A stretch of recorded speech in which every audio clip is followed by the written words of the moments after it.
Hello everyone. Welcome to What If Deku Had Matter Manipulation. Please like and subscribe for more videos. I did not write this story. The original writer is Bland Username. Please support them. In this world, if you were powerless, if you were normal, then you were nothing.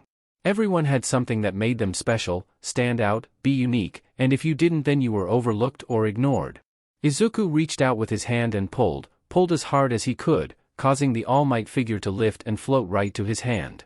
He had perfect control once he lifted it, and strangely enough, he could feel so many things from the figurine, but he merely picked it up and brought it to his hand before holding it in the air for everyone to see. Today was his turn to show his classmates how his quirk worked, telekinetic control over small things. Izuku wasn't powerless, in fact he was tremendously powerful. He just didn't understand by how much yet. Wow! That was amazing, Midoriya! Cheered the teacher with a large smile. Everyone give Midoriya a round of applause, we have time for one more. Hands shot into the air and Izuku rushed back to his seat so he could see what the next quirk was. He loved seeing new quirks no matter what they were. Subtle or powerful, it didn't matter. Once he saw a quirk, he would just think of all the applications of it until he exhausted himself. A boy went up to the front to show his quirk, his red wings that he used to fly around the front of the room. Izuku picked up his pencil to write down his thoughts on the wing quirk when the same feeling he felt from the figurine came from the pencil in his hand. Izuku frowned, then focused and pulled. The pencil immediately cracked and broke apart, shattering across his desk, shocking the others around him. "Hey Deku! What are you doing making a mess?" shouted the boy directly to his right. Izuku ducked his head and muttered an apology to the teacher and everyone in the room before taking out another pencil. He would have to look into that, maybe his mom would know? "Broke your pencil?" his mom repeated with a frown. "Describe it to me again, please." "I felt the pencil in my hand, and it felt like there were so many little tiny things inside of it, and it was like feeling something with my quirk, but there were so many. So, I pulled on a few of them and then the pencil just broke apart," explained Izuku with wide eyes, clearly trying to show how surprising it was.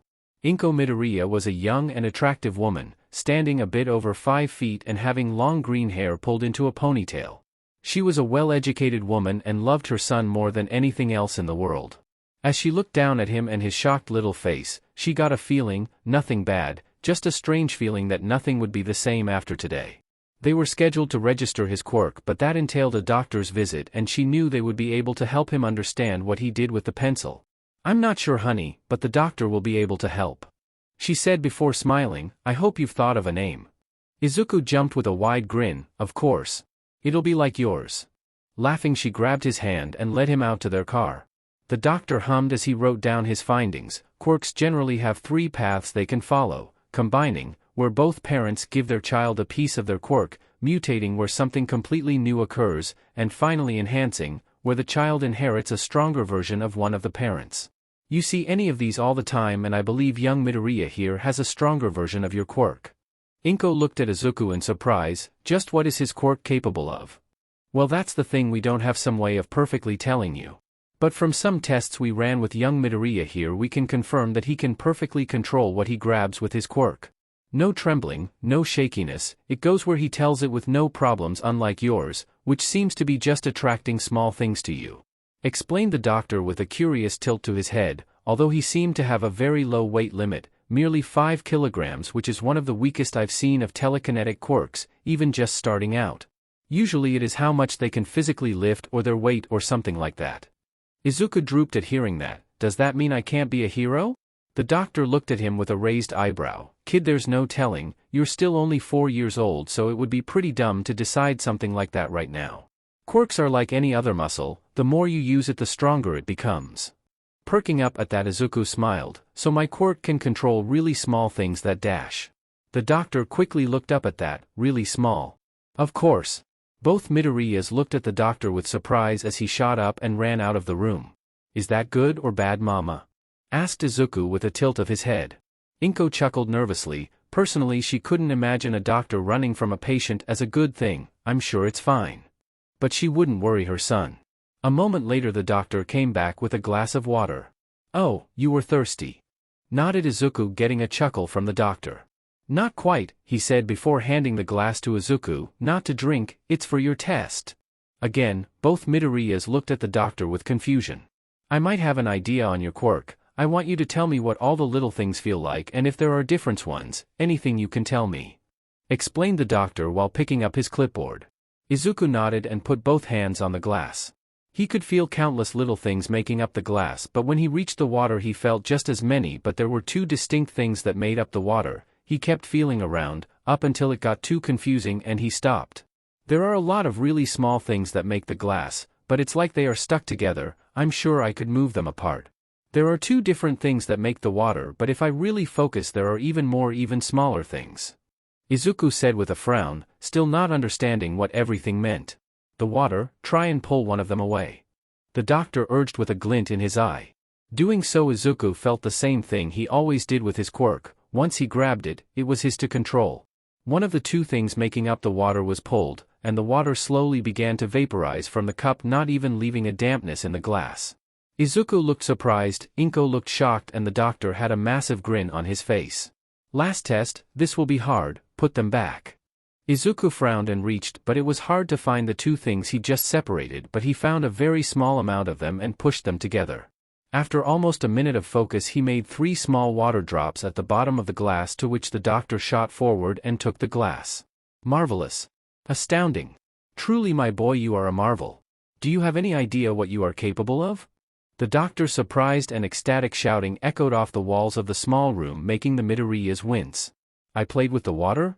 asked Izuku with furrowed brows. The doctor roared with laughter. "Yes. Yes, you did. But not how you're thinking. My boy, you manipulated the molecules, the very building blocks of the water. You told me how you did something similar to the pencil, and that seals it. The reason your weight limit is so low is because that isn't the focus of your quirk." Inko frowned. "I don't understand. So he can unmake and then remake things?" "No. It's even more than that. If that were the case, then he would have remade the same amount of water as he unmade. My boy, I think you will be capable of manipulating matter itself. All things that make up this universe are incredibly small, and you, Izuku Midoriya, can perfectly control anything that weighs less than 5 kilograms, anything. I bet with practice and study you could manipulate atoms." The doctor took on a frantic look. "You could do anything, my boy? You asked if you could be a hero? I think you could do whatever you well please with a quirk like yours. Anything." Most of the doctor's words were flying over Izuku's head. He didn't really know what a lot of what he was talking about meant. But he understood that the doctor was telling him that he could be a hero. That made him grin, and he almost shouted with joy. But his mom was looking at him with wide eyes while nervously looking at the doctor every couple of seconds before she stood up from her chair. "Thank you, doctor, but my son and I will be leaving now. Thank you for everything you've done today." Inko forced Izuku up and to bow with her before leaving the room, trying to ignore the laughing doctor behind them. "Honey, your quirk's name is manipulation of small things, okay? Understand?" she asked him seriously, and Izuku nodded with a frown. "I need you to keep what happened with the doctor to yourself. It's better if we don't talk about it for now, okay?" Izuku frowned deeper but nodded slowly. "Am I in trouble?" Inko stopped and kneeled down next to him. "Baby, your quirk is powerful, and there are people who will want to use it, so we have to make sure that they don't know about it too soon or you won't be ready." "Oh," muttered Izuku, "if I get better with my quirk, can I tell people and be a hero?" Inko sighed. Her son really had a one-track mind. If you master that quirk, you can do anything you want, and yes, you most certainly can be a hero. But for now, don't talk about it too much or tell people everything, okay? "Okay," shouted Izuku with a wide grin. The rest of the day was his mother nervously filling out papers and naming his quirk in the registry, then his celebratory dinner. He talked to his dad over the phone, then went to play in his room. His mother was in a quiet conversation with his dad, but he didn't care because he had a quirk and he could be a hero. Like All Might. He always thought back to that day as the years passed. It has been over 10 years and he never forgot his mother's worried face or the doctor's crazed laugh. It was funny to think about. Back when his quirk first manifested, he truly didn't understand how powerful it was. In fact, he used to be upset that he couldn't lift more than 5 kilograms. But at the behest of his mother he studied sciences, specifically atomic sciences, and while it took him years to really understand what he was reading, when he did, he understood just what he was blessed with. His quirk had 2 ironclad rules. He could only lift things that weighed exactly 5 kilograms or less, even a milligram over, and it was impossible to move.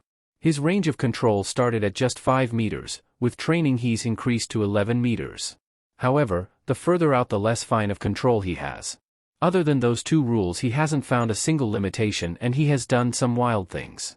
He created gold from minerals, granted it was a small amount as he can't influence matter to that level yet, but it was a 24-carat square of gleaming gold. He has created a diamond from coal. He can turn the air around him into water, then freeze it into ice, and with a flick of his finger vaporize the ice into nothing. But the most insane things he's manipulated was himself. Izuku clenched his fist with a subtle grin. To be a hero you needed to be strong in some way. His quirk was one of the most powerful in the world, but it was also very subtle. So, he needed something that was good for physical combat. After all, he was just a normal person and couldn't win a fist fight with people with combative quirks. He started with his bones. With study and careful preparation, and a full 26 hours of focus, he turned his bones into something else.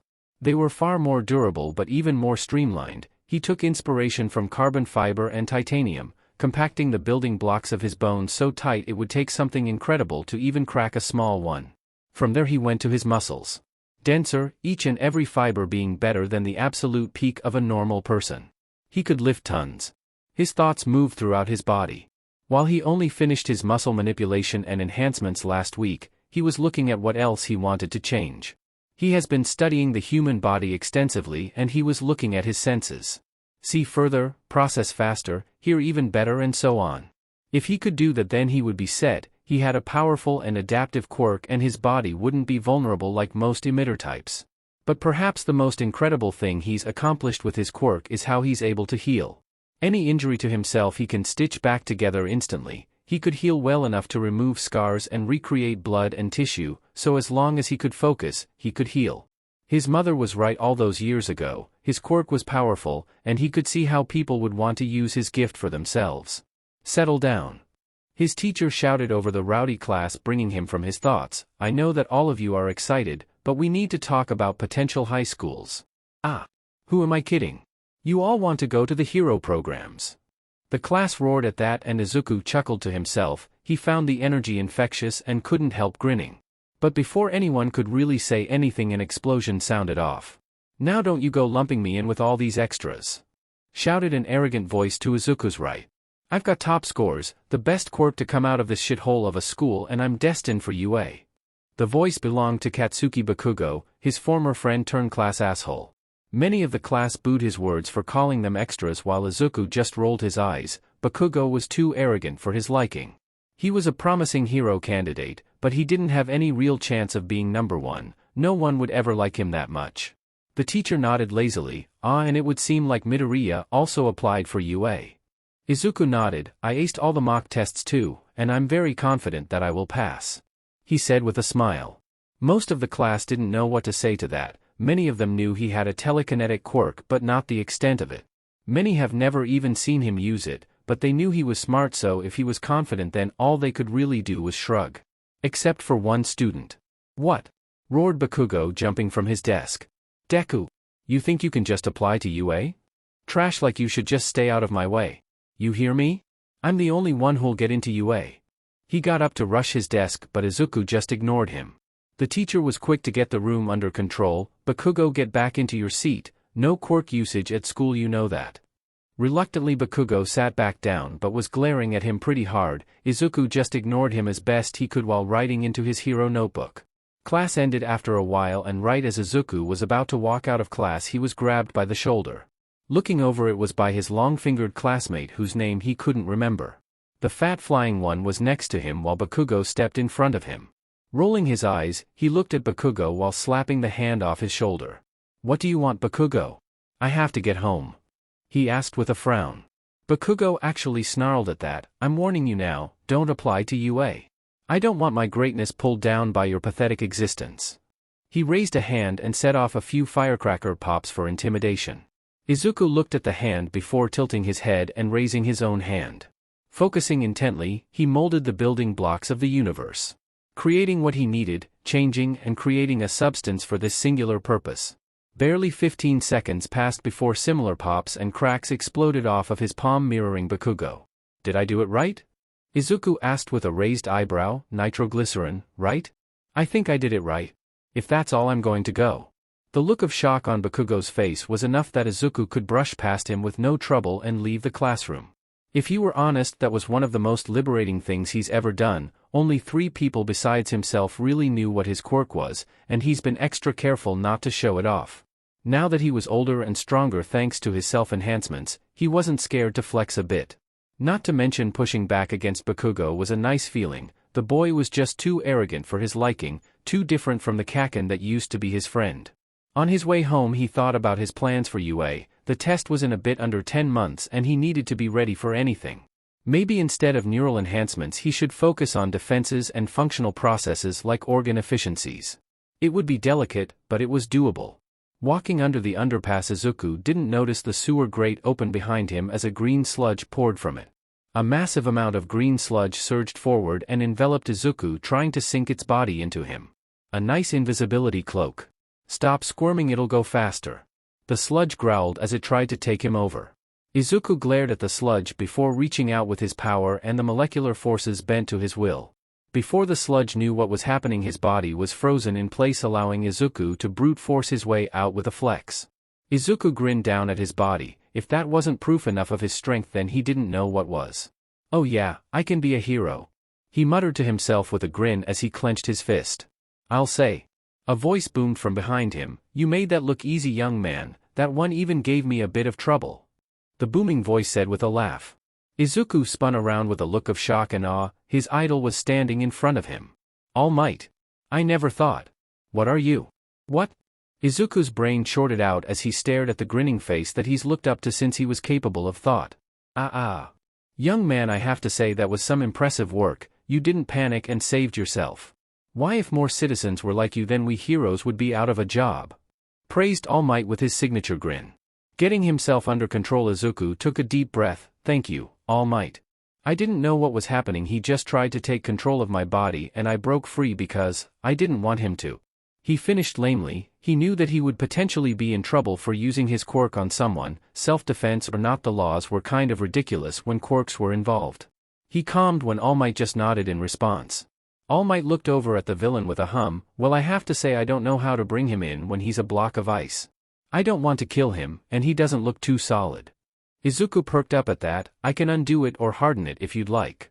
All Might looked back with surprise before smiling wider. Undo it so I may apprehend this villain. Izuku backed up a few steps and raised his arm in the direction of the villain. Focus and control. The frozen sludge cracked, and then a second later the ice was gone, and the viscous villain was back to normal, and it was looking around clearly dazed from the process. For most of his life Izuku had thought he was powerful. His quirk could and likely was in the top 1%. But he couldn't even finish blinking before All Might had the villain secured. The sheer speed and control the man possessed was incredible. It was certainly humbling to watch, not that he could even see it. How? Muttered Izuku, but it was drowned out by All Might's booming laughter. Impressive work, young man. But with that I need to dash. Before he could finish that thought, a cloud of steam exploded out and All Might's form was revealed to be a skeletal man with sunken features with blood pouring from his mouth. Go, shit. Izuku just looked at him with wide eyes and complete shock. All Might? Damn, I was afraid of this. I was in that sewer longer than I thought. Hey kid, you okay? The skinny All Might asked. What happened to you? Is this your quirk? Can you transform? Izuku muttered. He and the rest of the world could never figure out the man's quirk. It could have been invulnerability or super strength. No one knew for sure. The skinny All Might groaned. Not quite. Look, he said while lifting his shirt to show a truly terrible scar. With my injury I can't maintain myself for longer than a few hours a day. What I do is suck in some air and puff out my chest. That makes no sense, thought Izuku with incredulity. Looking at the injury, he knew that he couldn't completely heal it. That would be practically impossible at his current level, but he could maybe ease his pain. Izuku stepped forward and pointed his hand at the injury, while All Might dropped his shirt back down and looked at him with a frown. Reaching out, Izuku sensed the true level of damage done to his idol. I could help, Izuku muttered as he continued to sense. Really bad stuff. Lungs, stomach, both need extensive work. That's right, All Might said with surprise. How do you know that? Izuku snapped out of it and looked up in surprise. I said that out loud? All Might nodded. You did. Now how do you know that? I assumed you had an ice or freezing quirk. The unasked question was obvious. Izuku looked around nervously. He really didn't know what to do, but he had two thoughts. First, he knew that he was old enough to tell people what he could do within reason. Second was that All Might was one person he was sure was a 100% good person. So, with that in mind, my quirk is telekinesis, of anything that weighs less than 5 kilograms, said Izuku with a look. It took a moment before Izuku's actions and his description clicked in the hero's head. Wow, kid, I don't know what to tell you, but that is one special quirk. Izuku nodded. I don't really tell people what I can do because of the attention I'd get. But I think I can help you. That injury looks really bad and I know a thing or two about the human body. To emphasize his point, Izuku lashed out with a kick to the side of the underpass, making a large spidering crack in the concrete. All Might looked at the wall with surprise as he connected the dots. You enhanced yourself? He asked with incredulity. Izuku nodded. I want to be the best hero possible, so I'm doing everything I can to accomplish that. He was actually quite proud of his work, only his mother knew what he's done. So, it was nice to show off for once. All Might had just become even more surprised hearing that. Kid, that sounds like it was a delicate process that you could have easily messed up on. Tell me someone knows you've done this to yourself? My mom, and I plan on doing more.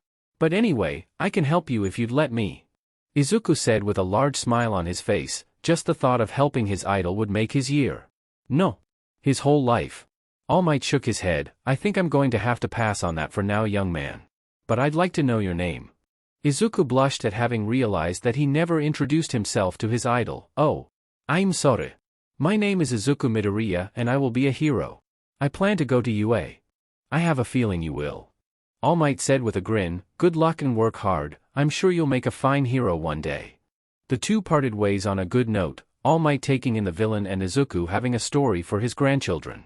As he walked home, he froze in shock. Nearly 10 minutes he was talking with All Might, the number one, his hero, his idol, his inspiration, and he never got an autograph. No. Wailed Izuku. It took a surprisingly long time for him to get over his mistake enough to get home. To think he could stand so close to All Might and not get an autograph. He was a shame to all fans. He was too shamed to go onto the forums and debate with Fars 1 GHT 420 about obscure All Might trivia. After dinner, Inko had enough and walked up to him with a frown. Okay, young man, what has gotten into you? You've been moping all afternoon. She asked with worry. She was a gentle woman, and as her son grew up, she only got more worried about his impending life as a hero. She was glad he had such a strong quirk, at least she knew that he would be well equipped. But that didn't save her from her chronic worrying. Izuku groaned. I met All Might, Mom. I met him, he was so close I could slap him. And tears welled in his eyes as he stared up at him. Mother. I forgot to get an autograph. He wailed. What? Inko muttered in confusion, then rolled her eyes. Of course that's the problem. How did you meet All Might? She asked after realizing what he said. Izuku calmed down and took a breath. I was attacked by a villain and he showed up after I stopped it. Actually, maybe he shouldn't have. What? Shouted Inko before practically teleporting to him to look him over. Are you okay? Did the villain hurt you? Did it touch you? Izuku flinched back with a grimace. What? No. What are you talking about? I was attacked by a slime villain, like he was made of slime, so I froze it. Then All Might showed up saying he'd been chasing it for a while. His mom really needed to calm down, honestly. Inko sunk into the couch. Thank goodness, you know how dangerous it is out there. What if someone grabbed you and tried to do something to you? I think I'm gonna be alright, Mom. I've become pretty strong, you know. He said while sending a look to his mom. Hearing that, his mom sighed. I know, but I just can't stop worrying. You know how I am. Both of them calmed down enough that Inko looked back at her son. I'm sure that you'll get another chance for an autograph dash. Wah. I can't believe I let my chance go. Wailed Izuku in anguish, making his mother sigh. With his disastrous, shameful, no. He was over it. With that day behind him. Better. With that day behind him, it was time to refocus on his ambition. Getting into UA.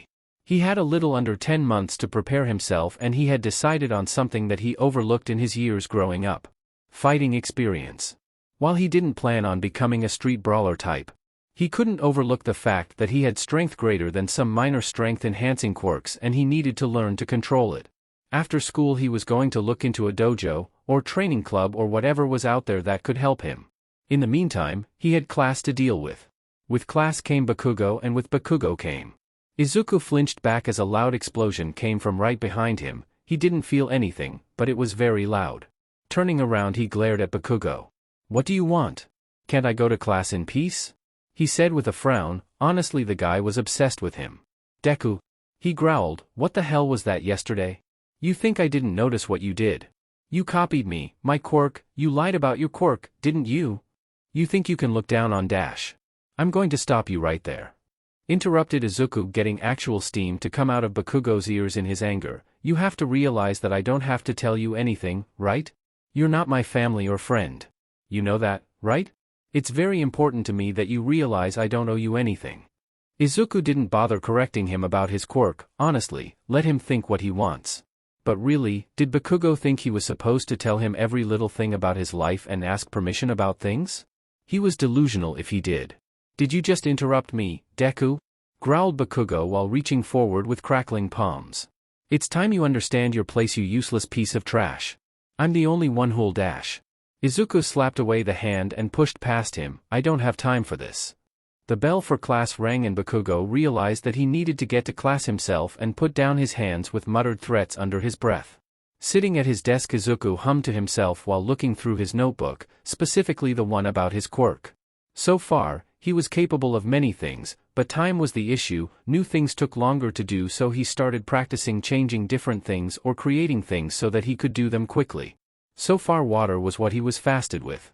He could create it out of nothing, freeze it, unfreeze it, and so on. It was his go-to and it saved him against the slime villain. He planned on practicing the process of weakening and strengthening objects or even people. If he wanted to get inside of somewhere, he could manipulate the walls to allow him in, or to defend he could strengthen things. If he came across someone with an armor quirk, he'd need to find a way to fight it, and weakening the bonds was the best he could think of other than just pounding away with his strength.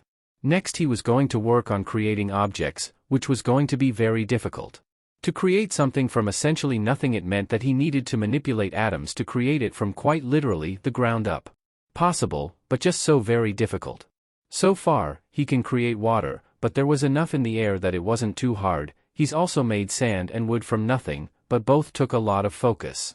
Shaping would be easy, but the materials were what was going to take practice, and that was one of the things he was gonna have to work on. He'll just have to go through the periodic table until he got them all down. From there everything should be easy. In theory at least, hopefully. His goal would be a sword and shield. If he can make one from nothing for the exam, then he'll consider his level 1 creation training complete. Last was just plain old combat, punches and kicks, grabs and so on. Yeah, he needed help. Actually, there was a girl in his class that was a martial artist, so he'd ask her after school. With that thought, school started and his teacher began talking. The day went like all the others, monotonous and unnecessary. Rushing after the crowd of his classmates, he found who he was looking for, Umeshi Akemi. She was well-built girl, visible muscles and short black hair gave off the impression of tough tomboy. "Umeshi," Izuku called, making the girl in question look at him curiously. "I had a few questions I wanted to ask you." "Well, what is it, Midoriya?" she asked with an impatient frown. Izuku pushed down the annoyance at her tone but worked through it. "I wanted to look into physical training, specifically martial arts. I know you practice them, so I was wondering if there are any places you recommend?" Umeshi perked up at that, wanting to get some fighting experience. "Midoriya?" she said with a smirk. "Why don't you come down to the fight dojo? They teach a bit of everything there, but the goal is in the name, you learn to fight." "That sounds perfect. Is that where you go?" "Yeah," nodded Umeshi, "I go to a few places, but fight dojo is the best when I just want to wail on people." Her smirk took a more viscous turn and Izuku felt he understood why people were a bit intimidated by her. Umeshi gave him the information on the dojo and Izuku sent the information to his mother and told her he would be home late. Fight Dojo was a large 6-story building with the first and second floor having a top-of-the-line gym while the upper floors weren't visible from the ground level. If he were to be honest, he was kind of intimidated by the look of it. While he was pretty confident that he could win because of his enhancements, he was sure that he was below novice level. Walking in, he was met with the second largest man he's ever met, who giving the front desk worker some papers. He was well over 6 feet tall and every muscle on his body was well defined. He was wearing a GI with a black belt and his head was bald. "How can I help you, young man?" he asked, and his low baritone voice was as deep as Izuku was expecting. "I was hoping to apply to the martial arts program or whatever it's called here. I heard you don't teach just one thing." Izuku said with some uncertainty. The man nodded with a grin. I see, well you've come to the right place. I teach my students how to fight, be it with their quirk or with a martial art. Tell me why you wish to fight. Izuku firmed himself up. I'm going to be a hero and I know that the job is dangerous, and I will need to know how to fight. I have more than enough strength, I need control. The man perked up when he mentioned strength. You have enough, you say, you have a good build, but nothing is perfect. Tell me your name. Izuku blushed at forgetting to introduce himself yet again. Izuku Midoriya, sir. And I didn't mean to sound cocky, but with my quirk my body has plenty of strength, I just want to know how to control it because it's so new to me. I see, the man hummed. My name is Ryujin, and this is my dojo. If you wish to join, then follow me.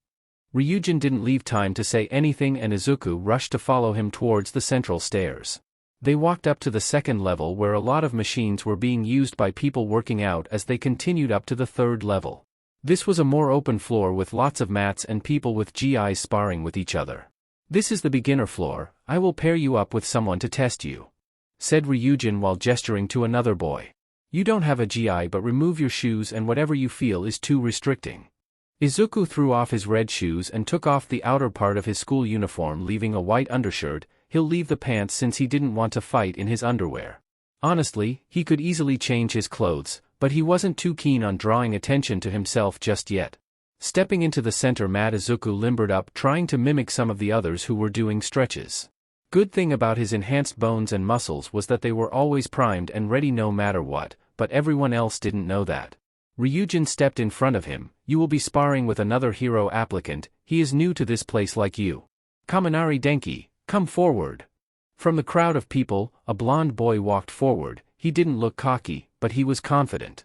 He had a black streak in his hair shaped like a lightning bolt and his GI had a white belt showing his novice level. Now I want both of you to do your best to knock the other off the mat or force them to submit. I will authorize the use of quirks but don't make me stop this because you went crazy. At that he sent a look at Kaminari who scratched the back of his head. Ryujin looked over at Izuku. You said you were strong? At Izuku's nod he went to stand off the mat. Kaminari, you're against a strength enhancer. Midoriya, you're up against lightning generation. Begin. Kaminari, being the more confident of the two, rushed toward Izuku to begin the fight. Izuku watched him approach, confident in his abilities. Kaminari did a solid straight right punch that Izuku caught and sent a weak punch in response. However, Izuku truly didn't realize the level he was on physically, as a weak punch still flew fast enough and with enough force to knock Kaminari off his feet with a grunt. Izuku winced and looked at his fist. He didn't put too much into that, but it was still too much. He really needed to lean to control his strength. Kaminari shot back to his feet with yellow lightning sparking off his body. You're pretty strong. But I won't hold back anymore. Izuku braced himself for a shocking hand-to-hand fight, but instead a wave of yellow lightning exploded out from Kaminari with him being the epicenter. Izuku frowned at the clear lack of control. The lightning hit his body, but his increased hardiness allowed him to shrug it off without much issue. Izuku decided to go onto the offense and rushed forward. Kaminari grimaced and took a rudimentary stance with yellow lightning crackling off of his body. Izuku swerved and sent a kick to Kaminari's midsection that was dodged, but Izuku's body was beyond human, his balance and flexibility more than normal. Quickly adapting to the missed kick, he twirled into a punch that sunk into Kaminari's stomach, knocking him off of the mat, ending the match. That was actually easy, I didn't even need to use my quirk. I could have countered the lighting by using air molecules, but I wasn't even that affected by his quirk, mused Izuku while marveling at his body's abilities. The sound of clapping brought Izuku from his thoughts as he looked over at a grinning Ryujin. That was impressive, Midoriya, I can tell you pulled your punches. Just how strong are you? He asked. Izuku looked down and thought, he really didn't know. He knew that he could lift a car but that was about it, not sure, couple tons I think. Really between his bones and muscles his strength was beyond most of humanity, only strong enhancer types could beat him in terms of force. We'll have to work on your technique cause from what I saw it was non-existent. You don't use your body right in your strikes and there's a lot of wasted movement. But we'll get it right, he said with a nod before turning toward Kaminari. I will say it again, you need to find another way to use that quirk, it has no control. Other than that, I could see real improvement in your form, it just didn't help against someone so much stronger. Kaminari ducked his head. Yeah, but my quirk is like impossible to control once I bring it out, no matter what I try, he said with a sigh. Izuku on the other hand tilted his head in thought, "But you held it in your hand?" He said, getting both Kaminari and Ryujin to look at him. "I mean, from what I know about emitters is they are usually one of two types, outer or inner manipulation. During the fight I thought you were going to coat your hand in lightning but instead you shot it out. Maybe try controlling it internally?" Kaminari pursed his lips. "Really? Are you genius?" shouted Ryujin with a massive grin. He quickly turned to Kaminari. "Your fighting has always been focused on flashiness and high damage. You produce internally and then expel, but there was no control once it left your body. So obviously all the control was internal. We need to make it so you surround yourself with your lightning. It would be like getting into a fist fight with a taser." "Wow!" exclaimed Kaminari, "I've never thought of that. I always wanted to make like a lightning sword or something." Ryujin snorted. "You usually just blast out as much lightning as possible and hope for the best." Kaminari grumbled to himself at that. "Thanks for the tip, dude, I appreciate it," he said to Izuku before walking off while staring at his hand. Ryujin shook his head before turning to Izuku. "From what I saw you need the fundamentals, like throwing punches and kicks, blocks and parries and so on." Izuku nodded. "Yeah, I don't have any experience fighting." "Well, that will change pretty quick here," he said with a grin. "You're required to fight at least once a week to keep your membership. But most fight every day." His grin turned feral at the end. Izuku replicated the grin as best he could, although he felt a bit more nervous than excited. He had a feeling that his strength wouldn't matter in the coming weeks. Moaned Izuku as he put ice on his head. He was right when he felt nervous about fighting at the dojo. Master Ryujin didn't hesitate to throw him against more experienced fighters. In terms of fighting, Izuku was in a catch-22 situation, seeing as how he was too strong for someone at his level but not good enough to fight people who could fight through his strength. So Ryujin just expected him to get good enough to fight the more experienced fighters, while fighting them.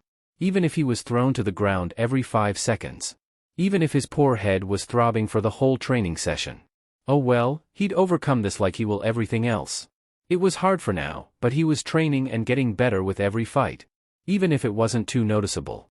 For now, it was time to focus on his next big portion of training. Learning to create from nothing.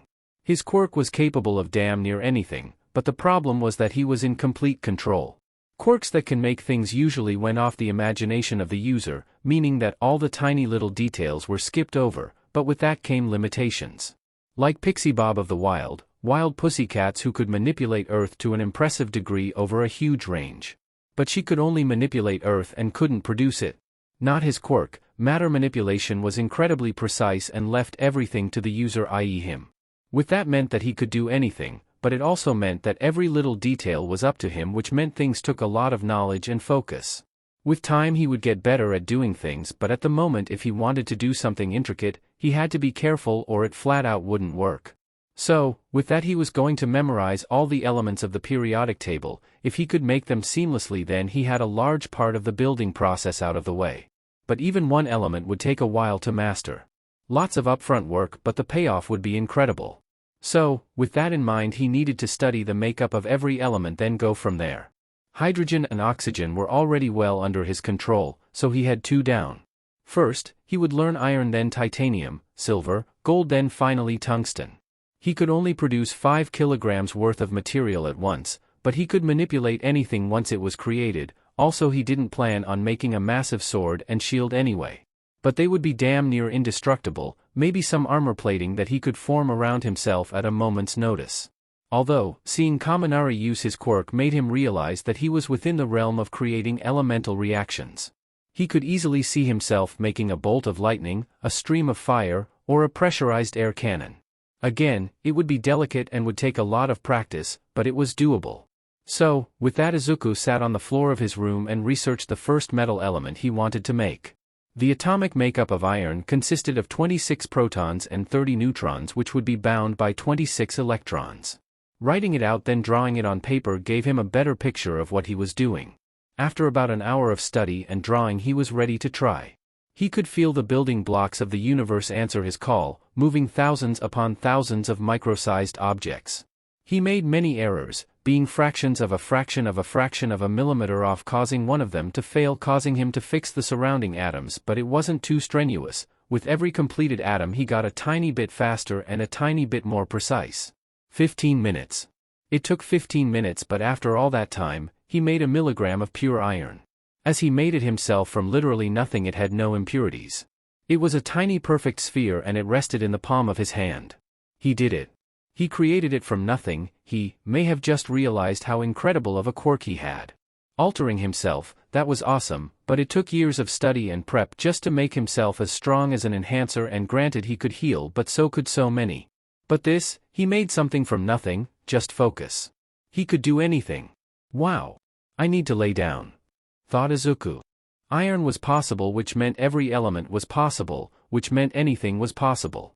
Now he could understand the crazed laughter of the doctor and his mother's worry. But on the other hand, he couldn't hold back a grin. A massive grin that took over his face, a grin that just realized his full potential. He wasn't going to ever stop improving, he would keep going until he hit a wall, and that wall was already known to him, the 5 kilograms limit. That was the only thing stopping him from shaping the world how he wished. Changing the land to fit him or altering the very earth to fit his desires. He could only go 5 kilograms at a time, which meant that he would have to stick to gases and plasma for large-scale effects. Gas, maybe I could try to recreate Midnight's gas to knock people unconscious. Thoughts for later, mused Izuku.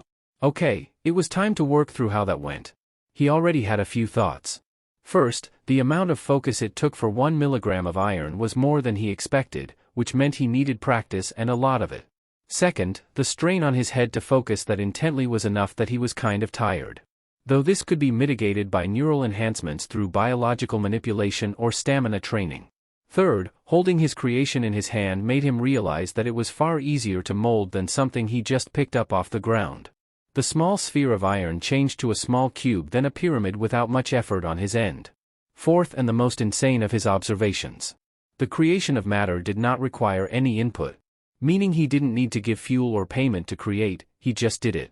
He would have to keep this to himself. Rare and valuable resources like rhodium, palladium, iridium and gold could be created in a matter of minutes, to which he could then sell.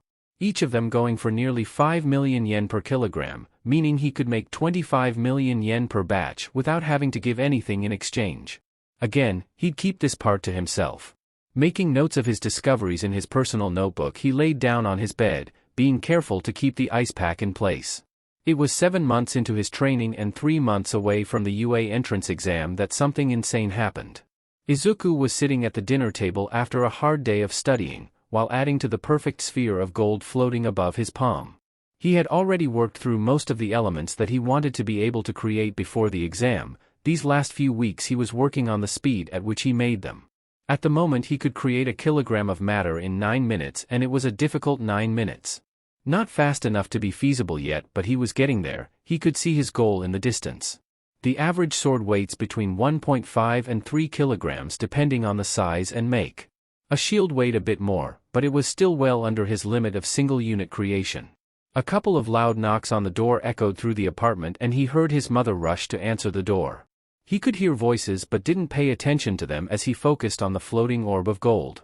"Wow, you weren't kidding, Toshinori," a grizzled voice said as he and a very familiar gaunt blonde entered the dining room, followed nervously by his mother. This older man was curiously short. He wore a simple shirt and slacks, had a gray beard and used a cane to walk. The second was All Might in his small gaunt form, wearing a dress shirt and loose cargo pants. Both men and his mother had their eyes on the gleaming orb of gold, causing him to realize what he was doing and who was in front of him.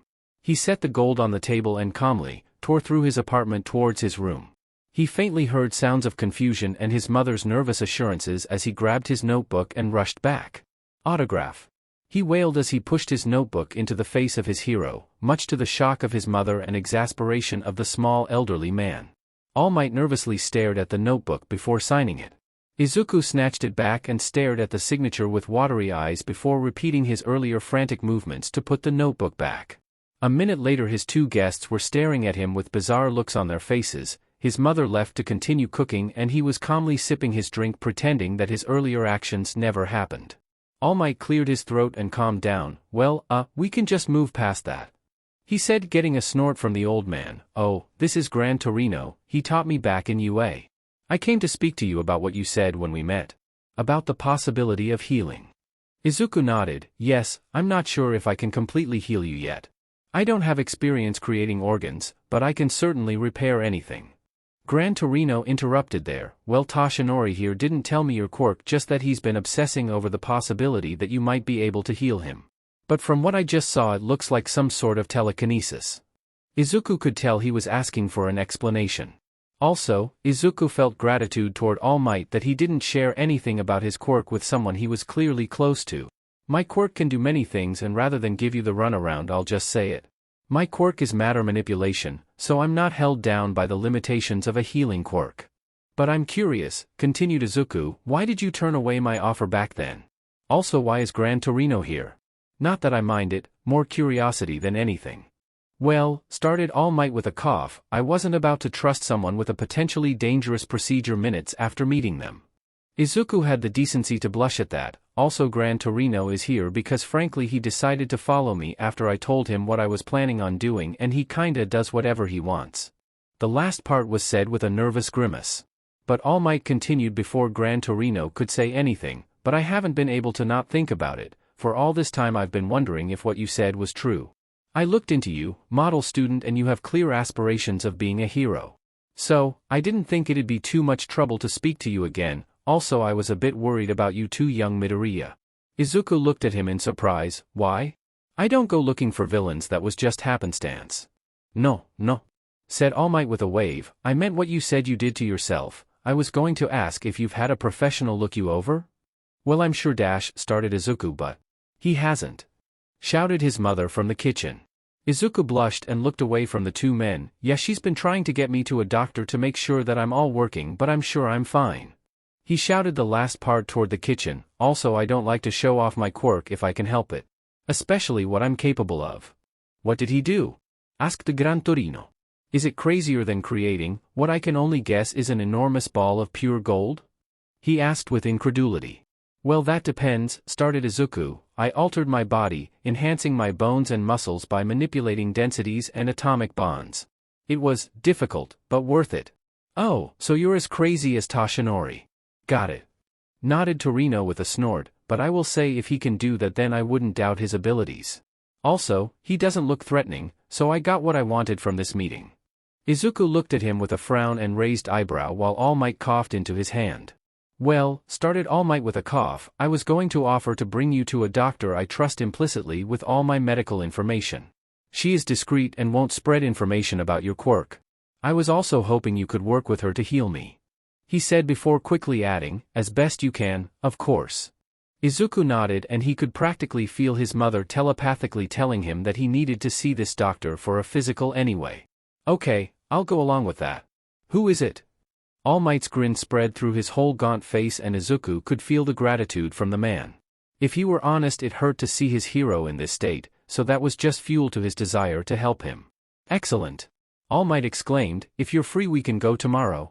Also, the doctor in question is actually a hero, recovery girl. She's been my personal doctor for quite a few years now. Tomorrow is fine, Izuku said with a smile, but while you're here, can I give you a scan? Feel like I should ask even though you don't have to really do anything other than sit there.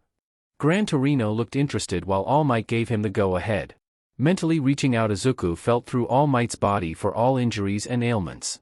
First, he noticed that his stomach was practically non-existent. He'd need to completely build him a new one, which would not be easy. Especially considering he's never created an organ from scratch, but he'd give it his best shot. Next thing he noticed was his respiratory system. Lots of stress injuries, one lung just flat out didn't work and had enough holes in it to call it a net. Good news on that though was that there was enough existing tissue that he'd just need to fix it rather than create a new one. His throat didn't look too good, and his diaphragm also needed just a whole lot of work to fix. Actually, the only thing that wasn't broken was his nasal cavity. All Might, muttered Izuku with a frown, I gotta ask, what happened? You really shouldn't be alive and much less still operating as a hero with these injuries. In fact, if you continue in this condition, I wouldn't be shocked if you lost your big form permanently. You know what, at this point the strain may be shortening your life. Both Gran Torino and All Might grimaced with dark looks coming over their faces. You don't have to tell me. It's just shocking that someone could hurt you this bad. I mean, I don't think I've ever seen you injured before. Izuku said with a grimace. That got a sigh out of the two, and they shared a quick look. It happened about 5 years ago, started All Might with a frown. I was fighting a villain and he was the deadliest I have ever come across and I gave everything I had and even then, I was barely able to win. I was a breath away from death. Put it this way kid, Gran Torino interjected, anyone other than Toshinori would be paced, hell he almost was. Sounds actually horrifying. Thought Izuku with a bit of sweat forming on his back. Wanting to change the subject Izuku took a deep breath, okay. Well I'm not a doctor but I'm telling you not to go into your big form until after we're done. Those are the I'm not really a doctor but doctor's orders. He tried to say sternly but his expression came off as more of a nervous grimace. Gran Torino smirked, and All Might let loose a chuckle. So, what were you doing when we got here? Asked Gran Torino, obviously he had been wanting to ask for a while, based on the gleam in his eye. Oh, Izuku stammered, well I was training my quirk, I'm trying to master creating metals. And you started with gold? Gran Torino asked with an unimpressed look. No, today was just gold day. Izuku said quickly, I alternate between iron, titanium, silver, gold, then tungsten. This was why he didn't want to show that off. Now Gran Torino and All Might were gonna think he was using his quirk to get rich quick, not very heroic at all. Relax kid. Shouted Gran Torino. I was kidding. Seriously, you're too tense about that quirk of yours. He finished with a snort. All Might on the other hand was impressed, so you can create those metals, from what? Izuku smirked and raised a finger, from the tip a small orb of gold started spinning into existence, it was barely a marble but was quickly growing in size. Again, it was really nice to show off for once. After a couple of seconds, it weighed exactly 1 gram. Again, months of practice turned 15 minutes of focus for 1 milligram to a couple seconds for a gram, improvement. With a flick of his finger the small marble melded into the large sphere. When he looked up, he saw the looks of surprise on both of their faces. Pretty cool, huh? He asked with a grin. All Might nodded slowly while Gran Torino swallowed excitedly. Can you make food? Fish sticks specifically? Dinner's almost ready. His mother shouted from the kitchen. That was the first time Gran Torino smiled all night. Thank you very much. Can't wait. I'm starved. All Might added with a smile. Seriously? Shouted Izuku as he fell out of his chair. He got no respect. Izuku read through a medical textbook on human biology as he and his mother drove to UA. In their visit last night, All Might and Gran Torino informed his mother of what was going on in greater detail. Such as All Might's injury and the fact that Izuku was his last hope to maintain his dwindling place as the #1 hero. Inko was noticeably shaken at the information that the symbol of peace is and has been on his last legs for half a decade. So far Izuku, in a method that he'd never tell his mother, was practicing on his own lungs in preparation for All Might while also feeling his body out to make sure that the physical wouldn't reveal anything that could get him into trouble. His mother had been worried about his enhancements since he told her he did them, which wasn't a good conversation to have after the fact. He'd never seen her that mad before. So, what are we gonna do when we get there Izuku? She asked with a raised eyebrow. Izuku swallowed nervously before answering, answer honestly even if it makes you worry. This was not the first time they talked about this. Yes, Inko said with a serious nod, I can accept that you're going to do what you want with your quirk. But I can't accept you doing something so dangerous without getting a second opinion. Or at least advise. I know and I will, I just didn't want to tell people that I can create super soldiers. Izuku said firmly, what if someone bad heard about that, then it doesn't matter what your quirk is since I can make you as strong as an enhancer and just as durable. I don't think there's a villain out there that could look past that. Inko reluctantly accepted that, yes, but now you have Recovery Girl who is trusted by All Might and has decades of experience as a doctor and hero. Which was another blessing that she was thankful for. She too was worried about Izuku's abilities being known by the wrong sort of people. Well, I'm not too worried about me. I'm more worried about All Might. I can do my best, but I know I'm not capable enough to make a stomach. Izuku said with a frown. Inko sighed, honey, I'm sure that Mr. Yagi appreciates anything you could do, it's not like he had anyone else to turn to for treatment. So, don't think he'll be upset no matter what you can or can't do. Okay? Okay. Sighed Izuku still reading over his medical textbook. UA was everything he imagined it would be. A massive gleaming building that just gave off the feeling of prestige. There was a large wall surrounding the campus that only had one entrance, a large opening with the golden UA emblem on the sliding doors. As Inko and Izuku walked up, they were met by All Might and Gran Torino, who walked through the opening, All Might holding 2 visitors' badges. "Welcome," All Might said with a grin at Izuku's awe-filled look. "Put these on and make sure they don't come off, or every alarm in this place is going to go off." "That damn rat," grumbled Gran Torino in the back. Izuku put on the badges and followed the 2 into the campus, All Might taking the time to explain what they were seeing. There are a multitude of classes offered at UA. Heroics obviously, but UA is rank 4th for general academics and 5th for business in the entire country. Also, our support department is number 1 in Japan and number 2 in the world, just behind I-Island's Academy. All Might pointed to a large warehouse that had loud explosions shaking the entire foundation of the building. "That's where first-year hero class 1B is training on super moves. You'll get into that later, young Midoriya." "1B?" asked Inko. "Is there a 1A?" All Might grimaced while Gran Torino rolled his eyes. "That moron expelled his entire class based off first impressions. Even I was a better teacher, and I think I was surviving off caffeine and energy bars the whole time. I think Aizawa had a reason," All Might said, trying to placate the older man. "No, he didn't. He's not cut out for teaching. If his standards are so high that the 2% acceptance rate to UA isn't enough, then he needs to get a grip. Those students didn't even have a day to learn anything. What did that man expect?" Gran Torino said with a frown. "Uwabami and the Taiko organization pulled all funding and support for UA after he kicked out their recommended students too." Izuku frowned. "So what did he say his reason for expelling them was? Also, why are you so upset, Gran Torino?" The old man didn't come off as that nurturing, so it was surprised that he felt that strongly for students he'd never even met. Gran Torino sighed. "Years ago I wouldn't have cared, but I guess age has turned me soft. It's the older generation's job to guide the younger, not quit on them after an hour." He claimed they had no potential for heroics. He finished with an eye roll. "The hell does that even mean?" wondered Izuku before shaking his head. "Well, it's not like we can do anything about it." "Exactly," interjected All Might, "and we've arrived at Recovery Girl's office." The door had a red cross on the front and the inside looked like a clinic mixed with a doctor's office.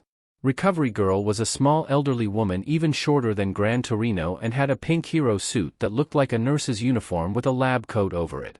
She looked up and walked over to them when she noticed the group's arrival. "Hello dears, I'm Recovery Girl and I hear I'll be giving a discreet physical today," she said with a kind smile toward Izuku and Inko. Inko and Izuku introduced themselves and she gestured to an examination table that Izuku moved to sit on. Inko sat in a chair near the wall while All Might and Gran Torino followed.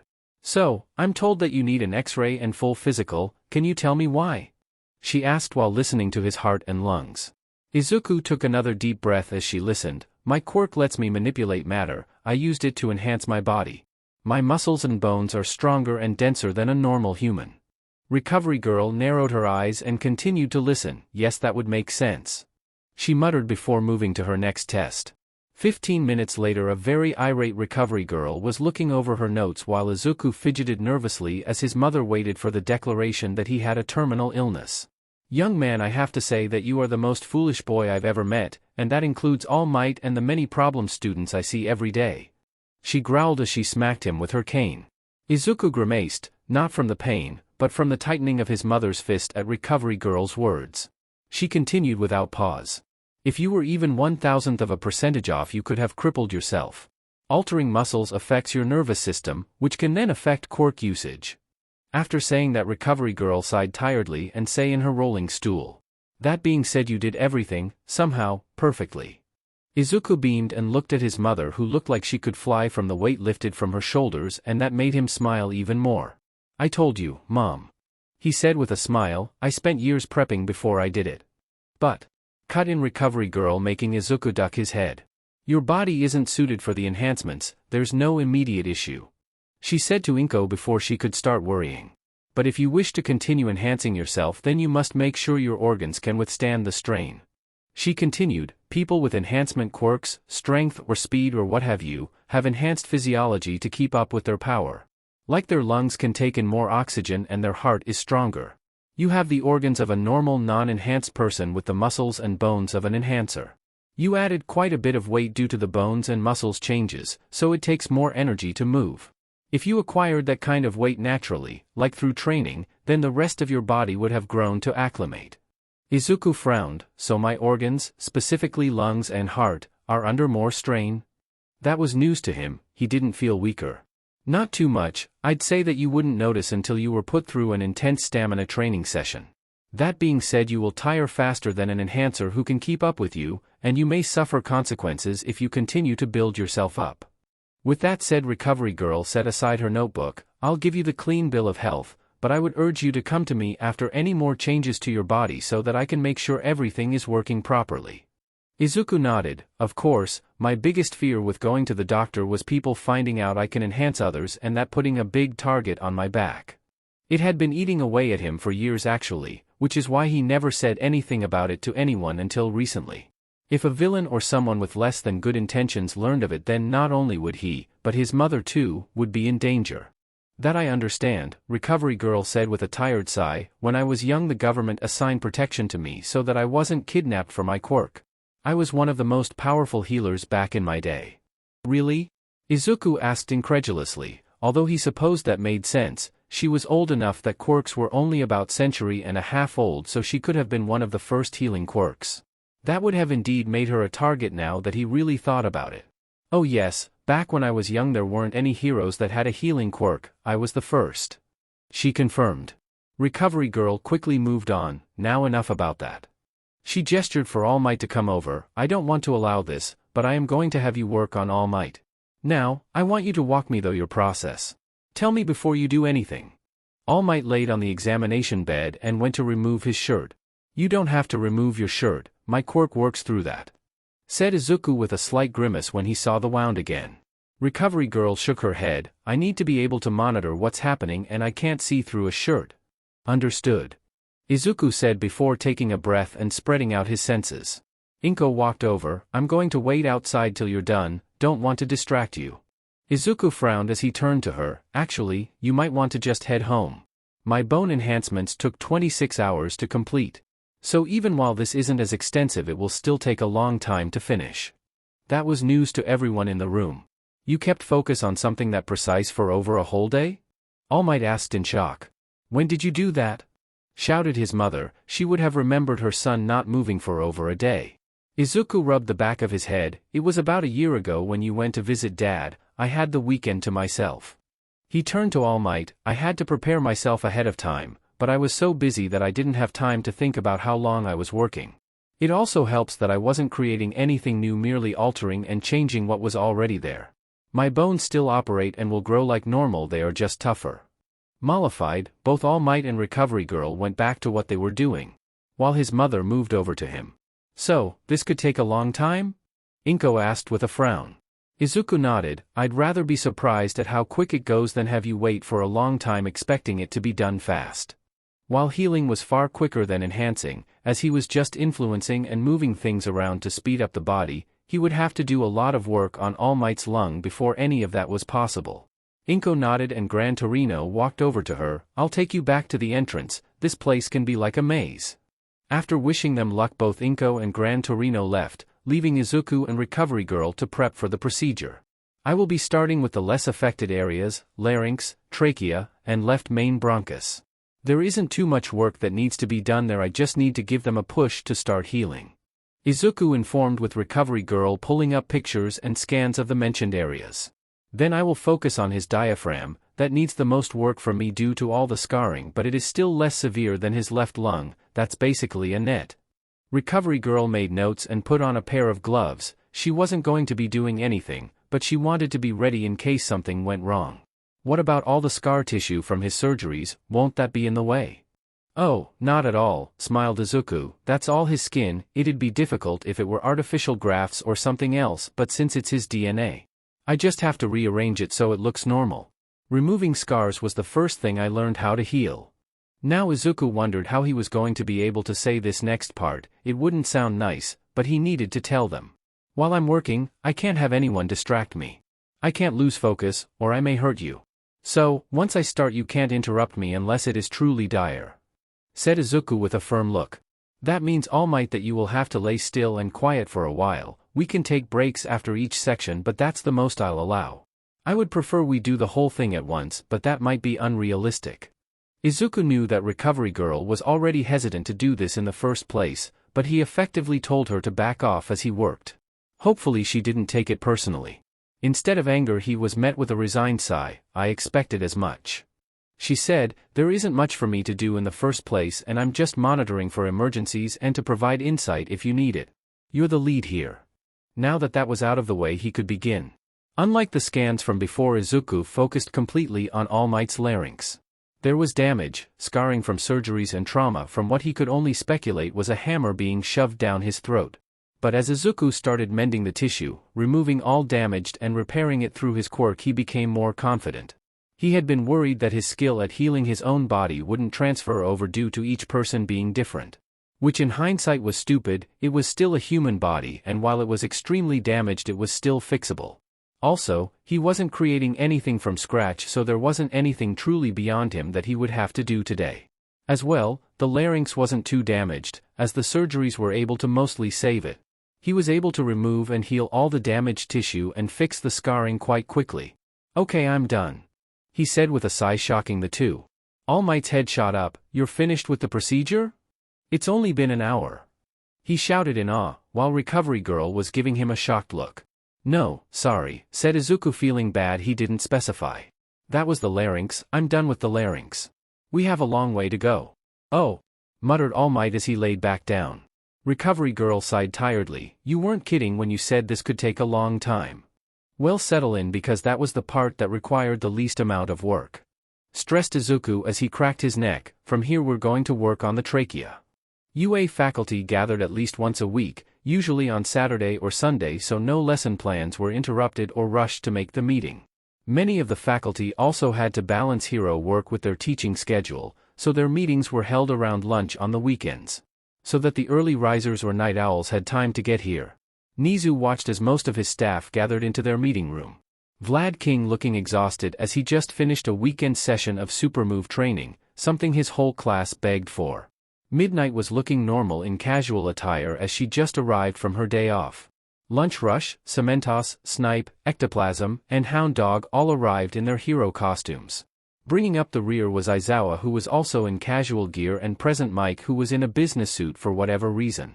Thank you for gathering, started Nizu with a smile. We have much to discuss. First is the new coming term and the entrance exam for recommended students, as well as any suggestions for the standard exam. Power Loader is working overtime to make sure that the robots are all prepared and up to our standards, which is why he is absent. Midnight leaned forward. I believe that we should mix up the recommended exam, perhaps an obstacle course rather than a spar with one of us? Not everyone is going to be combat ready before coming here. We need to make sure to test the students, not just their quirks. They were recommended for a reason.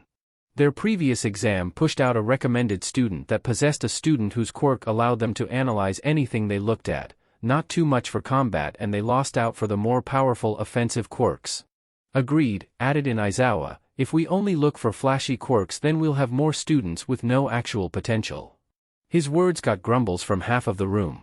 Nizu gave Aizawa a look. We have discussed your dismissal of your class. While it is within your right, day 1 mass expelling is far from what we will repeat.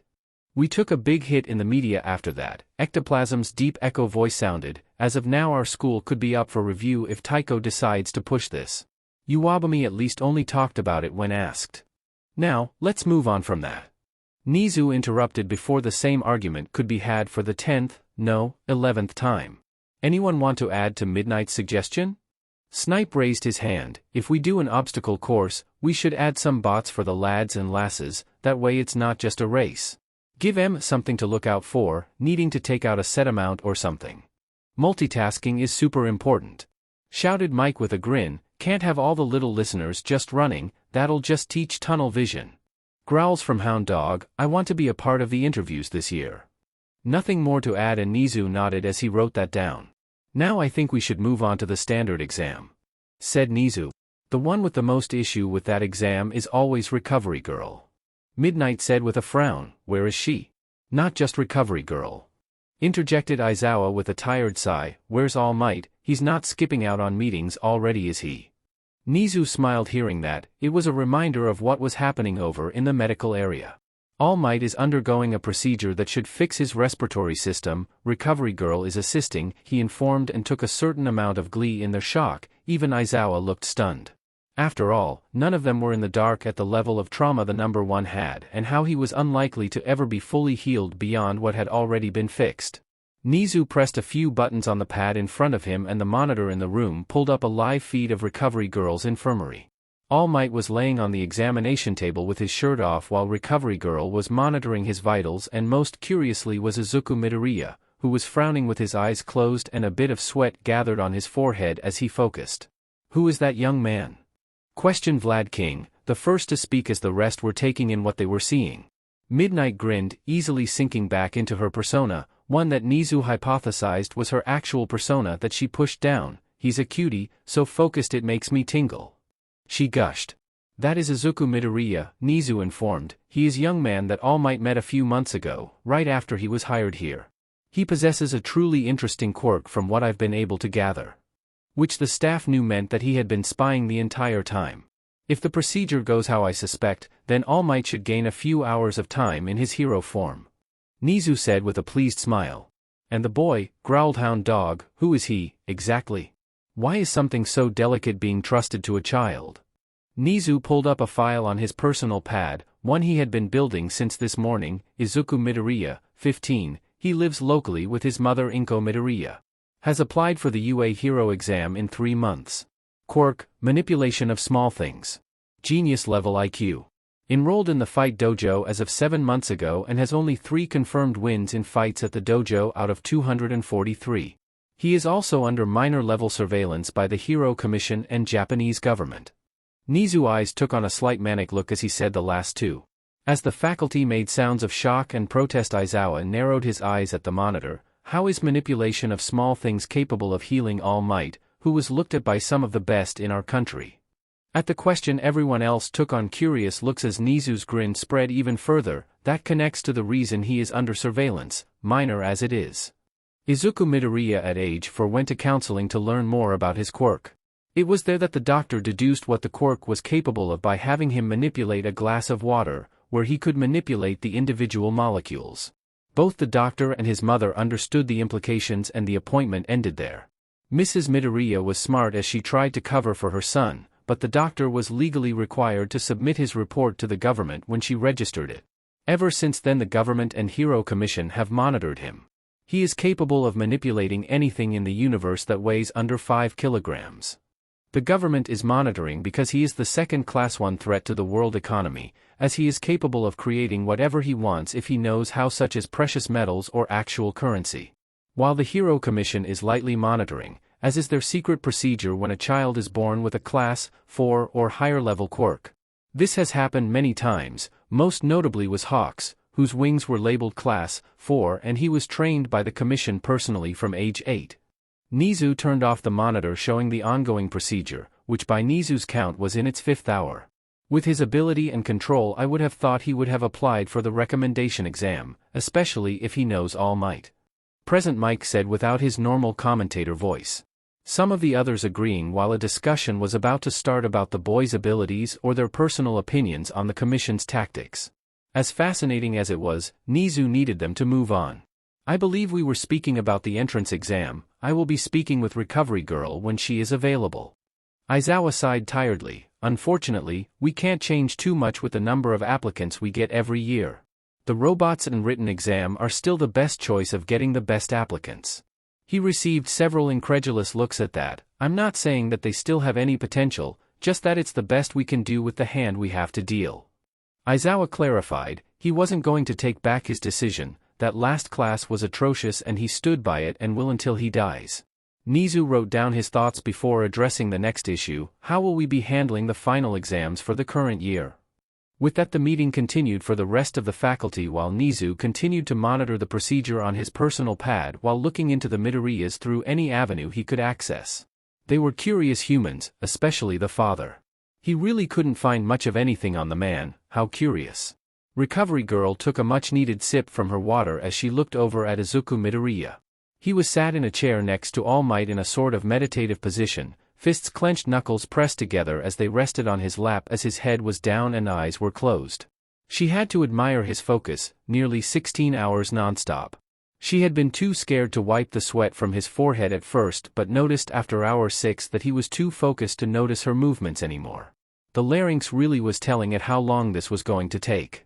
The easiest and least damaged area took over an hour. At the moment he was focused on the lung after having just finished the diaphragm, and it was hour 5 and she had no way of monitoring the progress. The process was so gradual that All Might didn't feel it as it happened and was able to stay awake for the process so far, even though the man had spent most of the day napping as Izuku worked. Gran Torino came back a few hours ago after escorting Inko but left to do whatever that man did in his free time when he realized that Izuku had everything handled. As she took another sip of her water, she saw Izuku open his eyes and stretch his arms. Quickly standing and moving to All Might's side, she began to check his vitals, specifically O2. It isn't perfect. Izuku sighed. His lung was really bad and so was most of it, but he is in a condition that he can get professional treatment at this point. I just have to fix the scarring, which should only take a few minutes, at most. With that she watched in fascination as All Might's chest, which had a litany of scars from injuries and surgeries, was slowly morphed and changed until it looked like any normal chest. How was that so fast? She asked in wonder. She thought it would take an hour or two, not less than 5 minutes. It took so long because I had to repair his organs by slowly healing and pushing his body to do a lot of the work. Picture it as his body walking around in the dark not knowing where to go to fix him while I provided a small flashlight. It was a slow process because for his body to heal and still operate normally I had to coax the body into doing it, albeit at a tremendous speed comparatively to normal. For the scarring I just had to move it around and fix it. I've done that more times than I'd care to admit on myself, so I'm practiced at it, explained Izuku as he gulped down a large glass of water before repeating the process 2 more times. Looking down she could already see the difference in All Might. His body wasn't as sunken and damaged looking. He was still small and weak looking at the moment, but she could tell just by looking at him that he was going to be in a much better condition once he woke up. Speaking of, Recovery Girl shook All Might awake with the man taking a reflexive gasp from waking so suddenly. Normally he'd wince in pain and have a bit of blood leak from the strain, but neither happened. All Might took a breath, a deep one. I had forgotten what that felt like. A full deep breath. And for the first time in years the patented smile of the #1 hero wasn't painted on, he actually felt like smiling. Taking a deep breath, he flexed to his muscled form. He could feel some of his older strength return to him. He could feel a few more hours returned.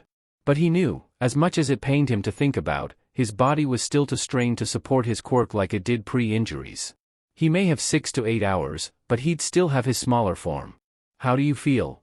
Asked Izuku. I wasn't able to perfectly fix you, but at this point someone might be able to. All Might grinned at Izuku. I feel many times better. My boy, I don't know what to say. Before I met you, I had given up hope on so much as living comfortably. Good. Nodded Izuku. Now I'm going to pass out. Don't worry, this is part of it. I slept for 2 days after my own procedures. Almost immediately after saying that, Izuku's head fell back and he passed out in his chair. Recovery Girl sighed. Honestly, if he didn't do that, I was going to make him sleep. He didn't stop the whole time. I'm sure he's exhausted on a mental level few could imagine. Do you have his mother's information? We'll have to tell her what happened. I might as well keep him overnight. I want to get some fluids in him too. She said mostly to herself while All Might carried him to the next bed over.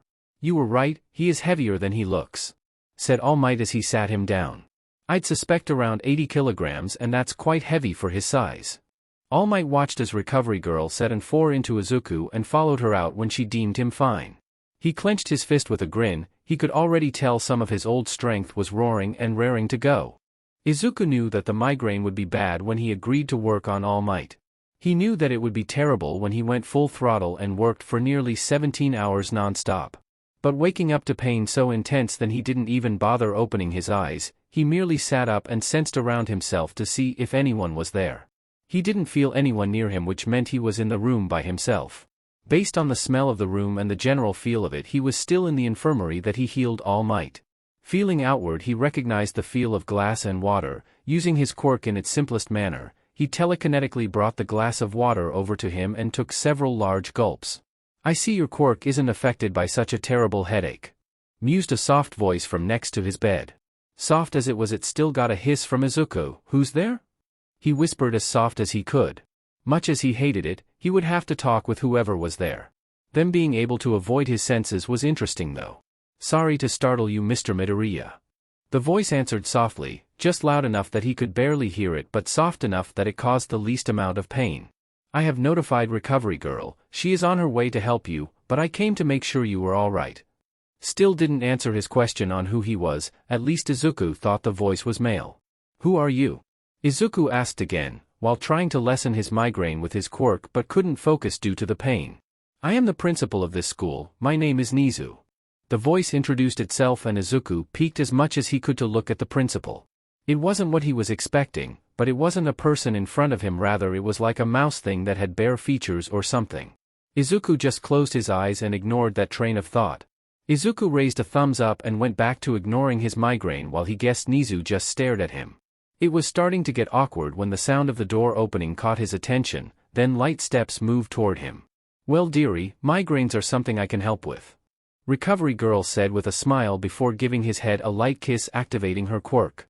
It was almost instant, the headache faded, and he sat up quickly. The strain of Recovery Girl's quirk was well known to those who know her. It was a drain on stamina equal to the size of the injury, and he had plenty of stamina for a headache. Izuku grinned at Recovery Girl. How long was I out? The elderly woman looked at the clock. About 16 hours, it's about 2 o'clock on Sunday. My mom? Izuku asked. He didn't want to be the one to have to let her know what happened after over a day since seeing her. Already taken care of. All Might told her I wanted to keep you overnight, she is waiting on your call. Explained Recovery Girl with a smile. The weight of his mother's worry off his shoulders let Izuku relax with a sigh. It was then that Nizu re-entered the conversation. So, Mr. Midoriya, I had a few questions to ask you. Nizu said with a gentle smile, while his eyes glinted with a sharpness that caught Izuku off guard. Yeah?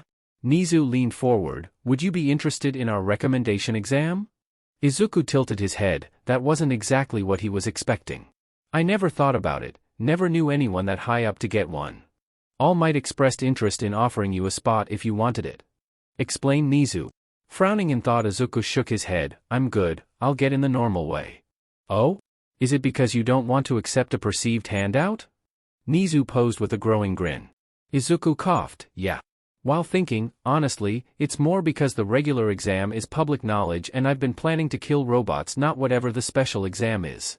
Nizu either bought that or went along with it as he grinned further and clapped his paws together. Marvelous. I will look forward to your performance in the exam in 2 months' time. My next question is a bit more personal. I was creating a file for you and a name came up. Takashi Asato. What is your relationship to this man? Asato Takashi? Izuku was good at remembering names and faces, his memory was practically perfect, and he was drawing a complete blank on this. Maybe his mother knew? No, he would know of anyone that would come up in his file. Speaking of file. No idea who that is, and what file? Asked Izuku with a small frown. He wasn't even a student and this rat bear thing was looking into him. Nizu raised both paws in a surrender. I feel it would be foolish to not start building my file on a future student, even more foolish to think you wouldn't make it in. Nothing too personal, I assure you, just info I gather on most, I assure you. Izuku could accept that for now, so he let the principal continue. As for the name, Mr. Asato is a high-ranking officer in the Detnerat Corporation. Last year he made an inquiry into your quirk file, then another a week later. That was worrying. He knew of the company. It was a lifestyle company for people whose quirks made it difficult to live normally. They were huge, top 10 in Japan, huge, and with as much political pull as they had. It wouldn't surprise him if they had people who could look into government documents. But why him? Izuku frowned. I don't know him nor anyone at that company. My father works abroad, and my mother doesn't work. A glint shone in Nizu's eyes when he mentioned his father. And what does your father do? Izuku wasn't dumb enough to answer that question blindly. It was obvious now that Nizu led him to that question. It would take someone with the principal's pull, one phone call or a few clicks, to see that he didn't know of this Asato person. Izuku just gave up the info about his parents, specifically his father, without realizing. Not that he knew why that was bad or why he was suspicious, but he suddenly got the feeling of not giving out information recklessly. He works in a support company overseas. Nothing special, but it pays well. Shrugged Izuku with a smile. Although if he ever decided to retire, I could just sell some gold or something. He shrugged. I see, although I wouldn't recommend using your quirk like that. Nizu said with a smile, I think I have all my questions answered Mr. Midoriya, and I suspect I will see you at the start of term. With that Nizu scurried out of the infirmary while Recovery Girl, who Izuku completely forgot was here, spoke up from her desk she had been working at. Don't mind Nizu, he's a curious thing. She assured him, I suggest you let your mother know that you're ready to be picked up. Izuku nodded and reached over to the side table where his things were. It was a tough, but his work was finished. He'll have to talk to All Might to see how things are going now. Izuku stretched while standing across from Kaminari. Master Ryujin was overlooking their training personally today as they were less than a week before the exam and it would be their last session before mandatory rest before the exam. Izuku had an impressive 4 wins in over 300 matches, while Kaminari had apparently made some headway into his quirk and wanted a spar with him. So here they were. I'm hoping you're the easy one I hear you are. Kaminari said with a snicker.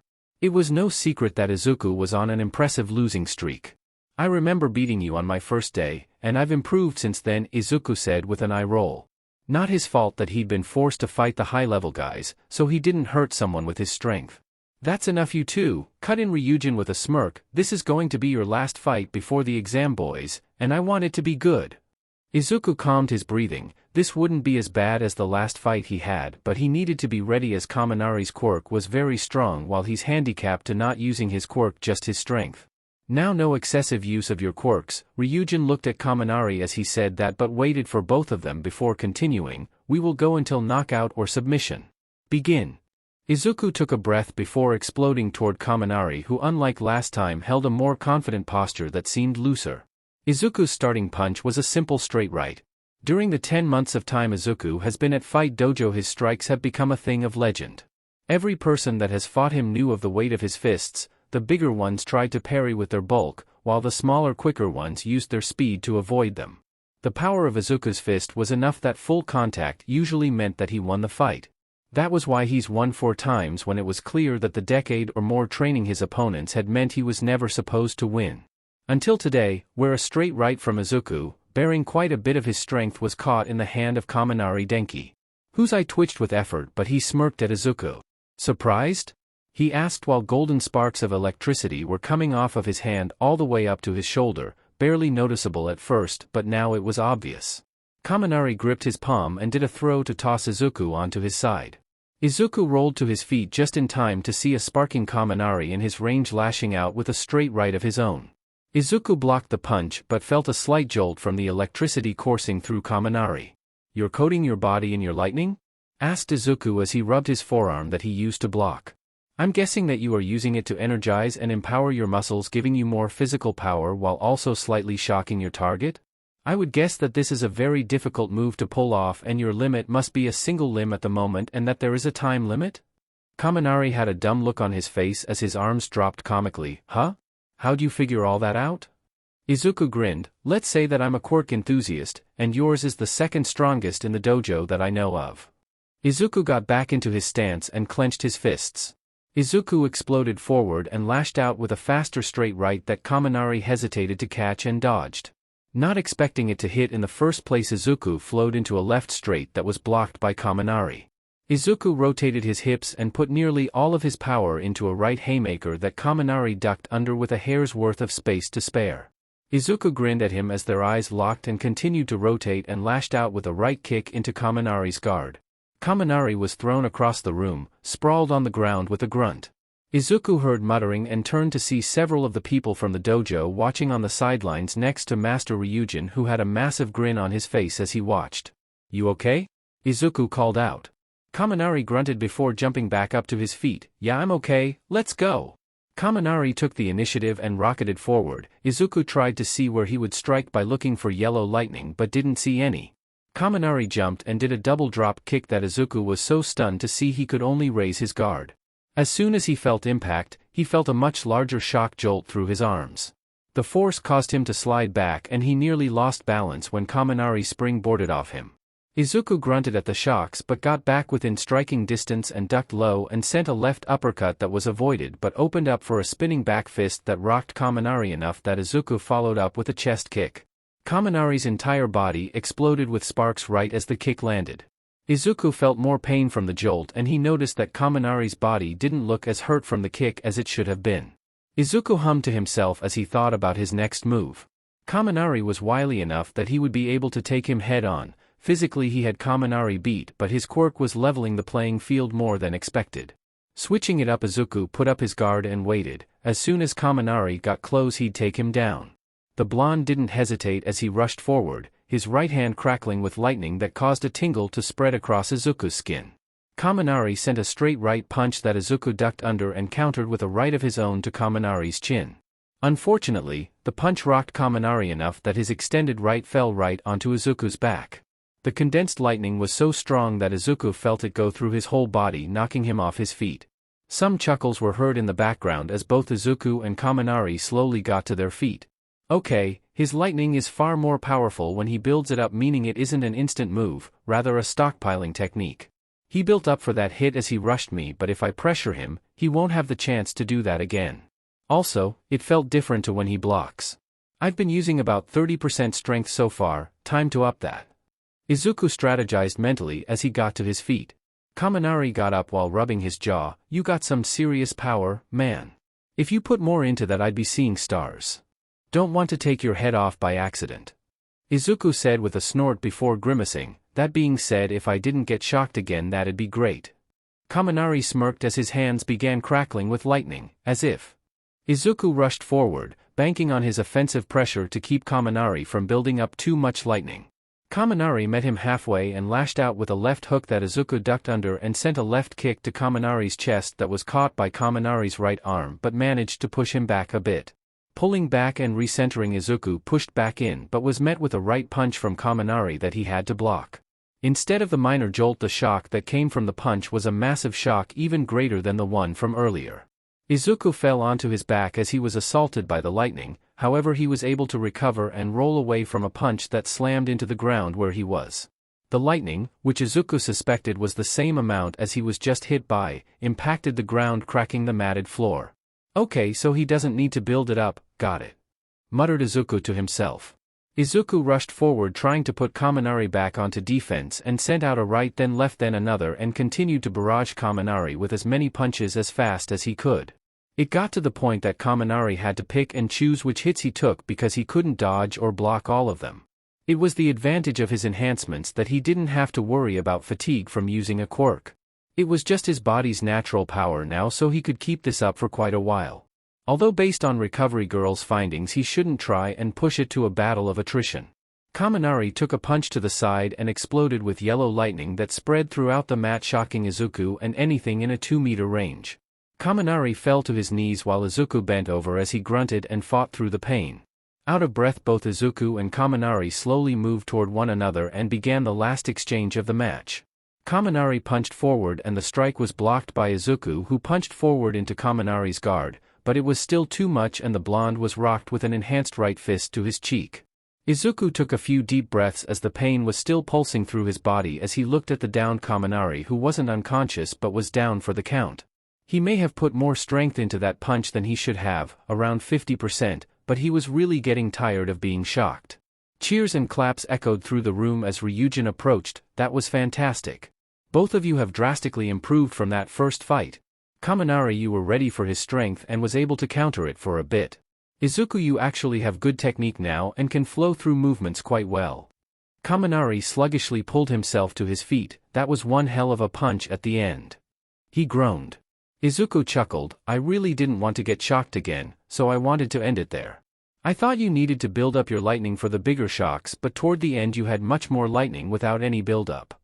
Yeah, I spent so much time just releasing all of my power in a single burst, so summoning power isn't an issue, now it's about fine-tuning my control.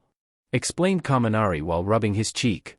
I could have put out more, but I get nervous about using too much power in my strikes cause the shocks are more direct than before, so I could stop someone's heart if I'm not careful. Izuku hummed in thought. He never considered the danger of a quirk like his. A defibrillator was around 1000 volts and he's heard that Kaminari was capable of putting out over 1,000,000 before a quirk backfire. Maybe you could try and put your lightning into a fingertip to give you a point to focus on. Maybe that would give you piercing power or something? Your quirk isn't natural lightning, so I'm not sure how it would work. Posed Izuku as he looked at the ground in thought. Ryujin laughed. You never stop, Midoriya. Even after losing fights you would always give tips about your opponent's quirk. Izuku coughed as he tried to hide a blush while Kaminari was staring at his pointer finger that had a few sparks emanating from it. Then his head shot up. Wait. What did you mean that my quirk isn't natural lightning? Well, lightning is over 20,000 degrees Celsius and has about 1 billion joules of energy. If you had that I think you'd kill people in a punch. Izuku explained with a smile. After all, a lightning bolt was possible to create with his quirk, it was just plasma and electrons. Wow! Said a stunned Kaminari. Ryujin clapped and got their attention. Now my final thoughts on this bout. Kaminari, you are on the right path of your quirk, so there isn't much to say other than continue to train your body and practice with your quirk. If your body's toughness increases as does your control, then I think you'll be able to handle more power. Kaminari nodded as he clenched his fist. Izuku, you need to continue to practice with your technique and get more experience with hand-to-hand. I can't give you more than that. You both are on the right track and I look forward to seeing where your strengths take you. Both Izuku and Kaminari bowed to their master as he walked away. So, you ready for the written exam? Izuku asked. Kaminari groaned, I'll pass, but I'm seriously dreading it. Well, if Izuku were to be honest, he would be shocked, no pun intended, if Kaminari didn't get into UA. His quirk was seriously powerful, and he was getting better with it every day. With how the world worked, focusing more on quirks than individuals, he was sure that even if Kaminari did subpar on the written exam, then his practical would cover for it. So, what do you do when you're not training? Kaminari asked as they walked toward the locker rooms to change. Got a girlfriend or something, or boyfriend? He asked lamely at the end. Izuku chuckled, no girlfriend, and I usually, as boring as it sounds, just study in my free time or practice with my quirk. Kaminari grimaced, you study? That's terrible. I've been going to the beach, all this training has given me quite the bod. L'âge loving. He grinned cockily as he took off his GI to change while gesturing to his six-pack. I don't know how to talk to girls like that. Izuku laughed nervously, talk normally, sure that's easy, you know? But trying to ask them out or something, no way. Really? You've got a strong quirk, way smarter than me, and have some serious muscle. Don't be nervous, just talk a bit more personally when you see a cutie, you may be surprised. Kaminari said with some encouragement. Izuku hummed as he put on his normal clothes, maybe I will, who knows? So, do you have a girlfriend then? Kaminari's head dropped, I had a few dates recently but no girlfriends. Maybe my luck will change at UA. He cheered to himself with a fire in his eyes. Izuku grinned, who knows, maybe both of us will get a girlfriend at UA. Crazier things have happened. Izuku muttered the last part to himself while thinking of his time with All Might. Arriving at the entrance to the fight dojo, Kaminari and Izuku went their separate ways, both promising to meet up at the entrance exam. Are you sure you're ready? Asked his mother nervously from the kitchen. Do you have your bag and clothes and a plan? Are you sure you're ready to fight and the test is supposed to be hard, or meeting new people at the exam? What if the teachers single you out? Izuku stared at his mother with wide eyes as she spiraled in worry. He moved to intervene when she worried that he was going to have to fight a villain caught by All Might to the death for his entrance into the school. Mom. It's going to be fine. Izuku said as he grabbed her shoulders, I don't think they have fights to the death until the second week of class. He joked, getting a sigh out of his mother. Sorry, but I worry. She said with a small laugh, I know you'll do great. Izuku hugged his mother, which she reciprocated. He smiled to himself, his mother really was his #1 supporter. He wondered what his dad was doing. Or what he thought about him going to UA, well, to take the exam, or if he even knew. Have you talked to Dad? Izuku asked with a slight frown. He hadn't spoken to his dad in a while. Inko sighed tiredly. I have, he's rooting for you, but you know how difficult it is for him to get in touch where he is. She said as she looked away sadly.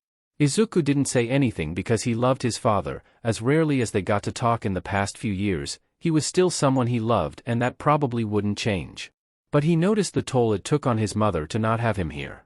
His mother's beautiful, and she got a good bit of attention from people, and as bad as it was to think maybe she and his dad should move on, they were in practically different lives at this point.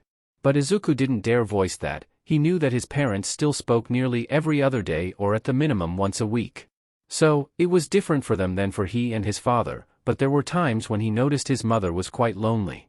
I didn't mean to upset you, I just didn't know if he knew I was taking the exam or not. Izuku said with a small smile that perked his mother up a bit. She shook her head, no, I know that. I just feel bad at how hard it is to stay a family when he lives on the other side of the world. Anyway. Good luck, you're going to be late. Izuku kissed her cheek and rushed out the door. It would take a quick train ride to get to UA, and from there he had a couple tests to crush. I'm on my way to UA. You? Texted Izuku to Kaminari while looking out the window of the train. Yup. My mom's dropping me off, so I'll be there in a few minutes. Responded Kaminari. Good, he didn't want to have to go at it alone, and the only other person he knew that was taking the exam was Bakugo. Someone that in the past few months had been leaving him alone for the most part, but was still not someone that Izuku wanted to be around with his attitude. Maybe it changed? Who knew, but Izuku wasn't going to waste his time with someone that treated everyone like they were beneath him. So, he was going to go at it with Kaminari. Izuku zoned out as his train arrived and he made his way toward UA. Typical Japan, there was a tremendous amount of foot traffic, so he listened to his iPod while pushing through the slow walkers. Before long he was back at the illustrious school. The gates of UA were wide open to allow all the applicants in to test, and there was a steady stream of people walking in. Izuku noticed that there were a couple figures on the rooftops around the campus observing. He suspected with all the foot traffic into UA they had heroes on standby for security, so that if a villain tried to use this as an opportunity they were apprehended. Izuku was so lost in thought that he accidentally bumped into a young woman. Fortunately he was quick enough that he steadied both of them without much of a stumble. Sorry about that, Izuku muttered as he took in the girl he bumped into. She was a bit shorter than him and was actually very attractive, short brown hair, a bit of a blush on both of her cheeks and an easy smile on her face. Yeah, it's no biggie, I'm totally nervous too. Oh, I'm Ochako Uraraka. She said with a nervous scratch to the back of her head. Izuku found himself relaxing and smiling back. Nice to meet you, I'm Midoriya Izuku. I'm going for the hero course, you? Both of them fell in step together as they walked into the gates of UA. Oh, I'm going for the hero course too, totally crazy huh? All these people really make me nervous. Izuku nodded. Yeah, but I feel like you know if you're going to pass or not before even taking the test. I know I'm going to pass, what about you? Ochako furrowed her brows as she looked over at him. I don't, She stammered. Nope, are you going to pass or not? Repeated Izuku with a serious look, making her gulp nervously. Pass. She shouted, getting the attention of the people around them, making her blush. Izuku laughed, making her blush a bit deeper. Then I look forward to seeing you in class, Uraraka. Shut up. She grumbled, making him chuckle even more. She got her nerves back under control before looking at him. So what's your quirk? Must be pretty cool, for you to be that confident. Oh, I can make things happen. Mostly small things, but it's pretty cool. Grinned Izuku as he made a small piece of ice in the shape of a flower that he handed to her. Uraraka blushed slightly at the gift. So an ice quirk? No, not at all. Izuku said with a grin. What about you? Uraraka shook her head at his words. Yeah, whatever. Well, my quirk is called zero gravity. If I touch something with all of my fingers, I can remove its gravity, making it weightless. She did that to the small piece of ice and they watched as it floated up into the air. Oh wow. Izuku said, stunned. Is there a limit, or are you going to send a building into the stratosphere by accident? Uraraka giggled. I've got about 3 tons as my weight limit. For now, at least. She added. Izuku thought about all the uses of her quirk and found himself believing she would pass too. That's an impressive quirk, perfect for rescue work or even close quarters combat. Mused Izuku. Uraraka smiled. Yup, that's the plan. Seeing that they were being put in designated seats, Izuku turned to Uraraka. Good luck, remember you're going to pass. Yeah, you too. Nice meeting you, Midoriya. Cheered Uraraka as she rushed off to her seat. Moving up the stairs towards his seat, he noticed the wide variety of people, some with obvious mutations, some visibly sweating, and a few that looked bored. Izuku wasn't sure if the bored people were just so confident to not be worried or stupid that they didn't realize how difficult this would be. Taking his seat, he took a deep breath and got ready for the written exam. Well, that could have been worse.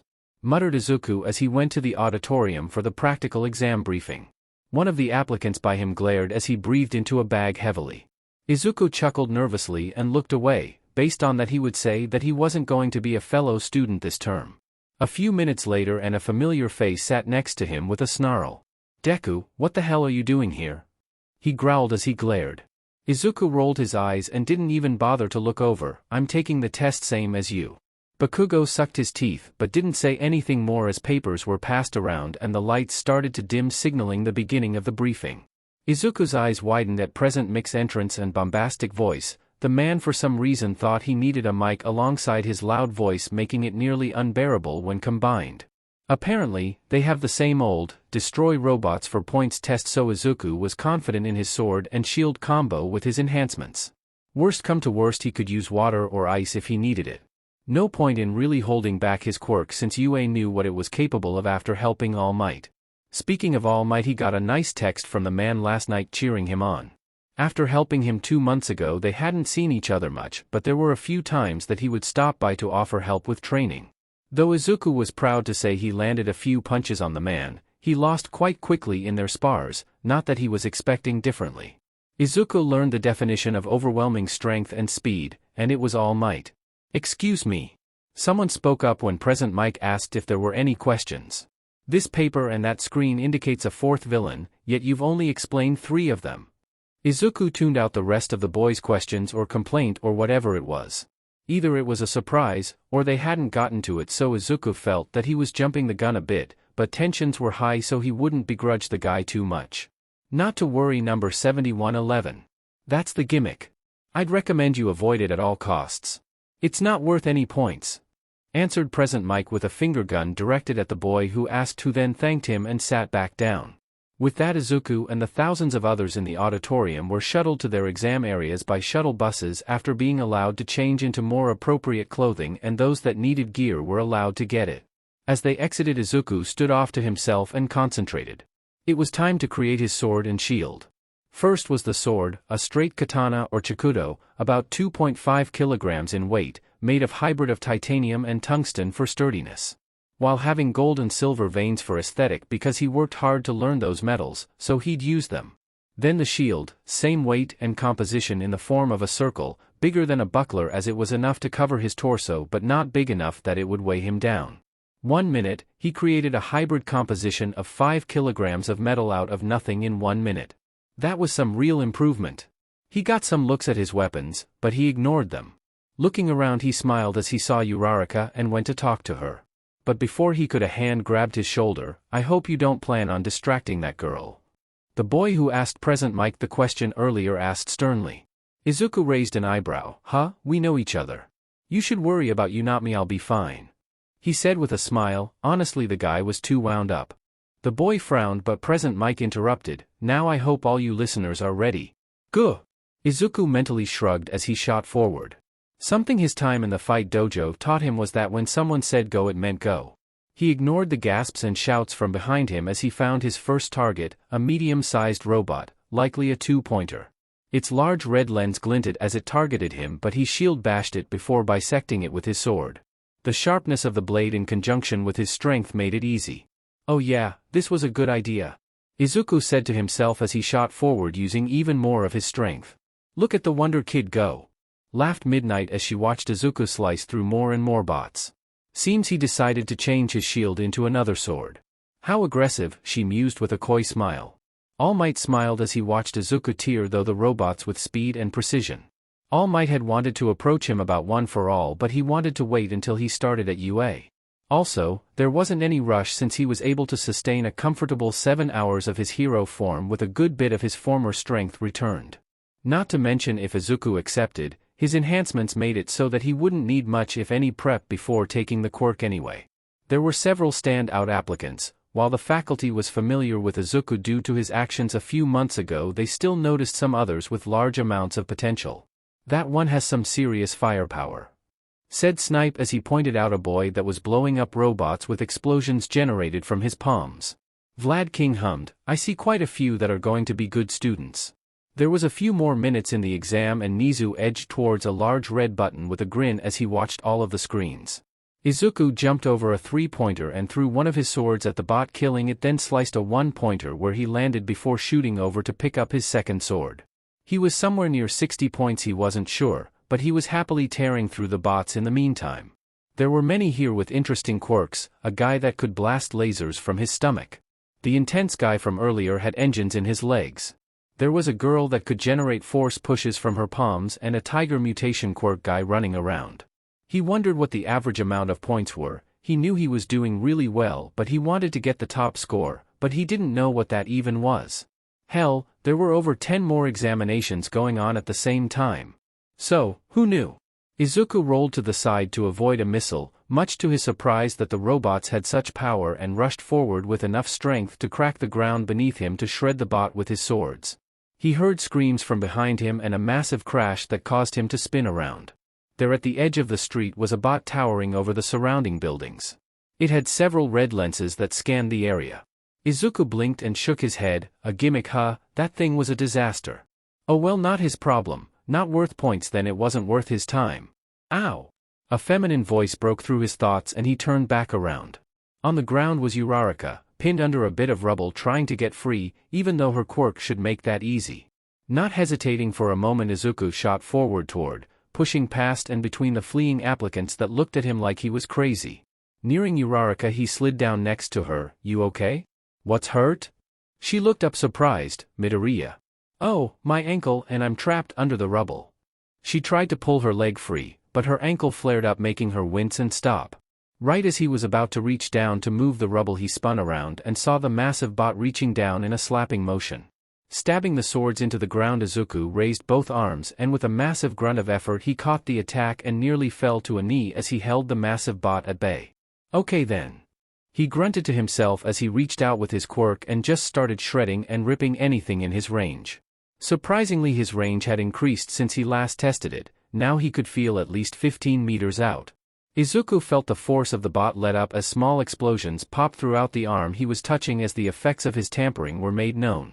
Gritting his teeth, he pushed the robot off of him. With the system failures going on, the bot fell onto its back with a massive crash that shook the ground of the arena. Phew! Izuku sighed as he whipped his forehead. Uraraka was staring at him in shock as he reached down and lifted the rubble off of her. There wasn't much, so he was still confused on why she didn't use her quirk. Maybe she was tired?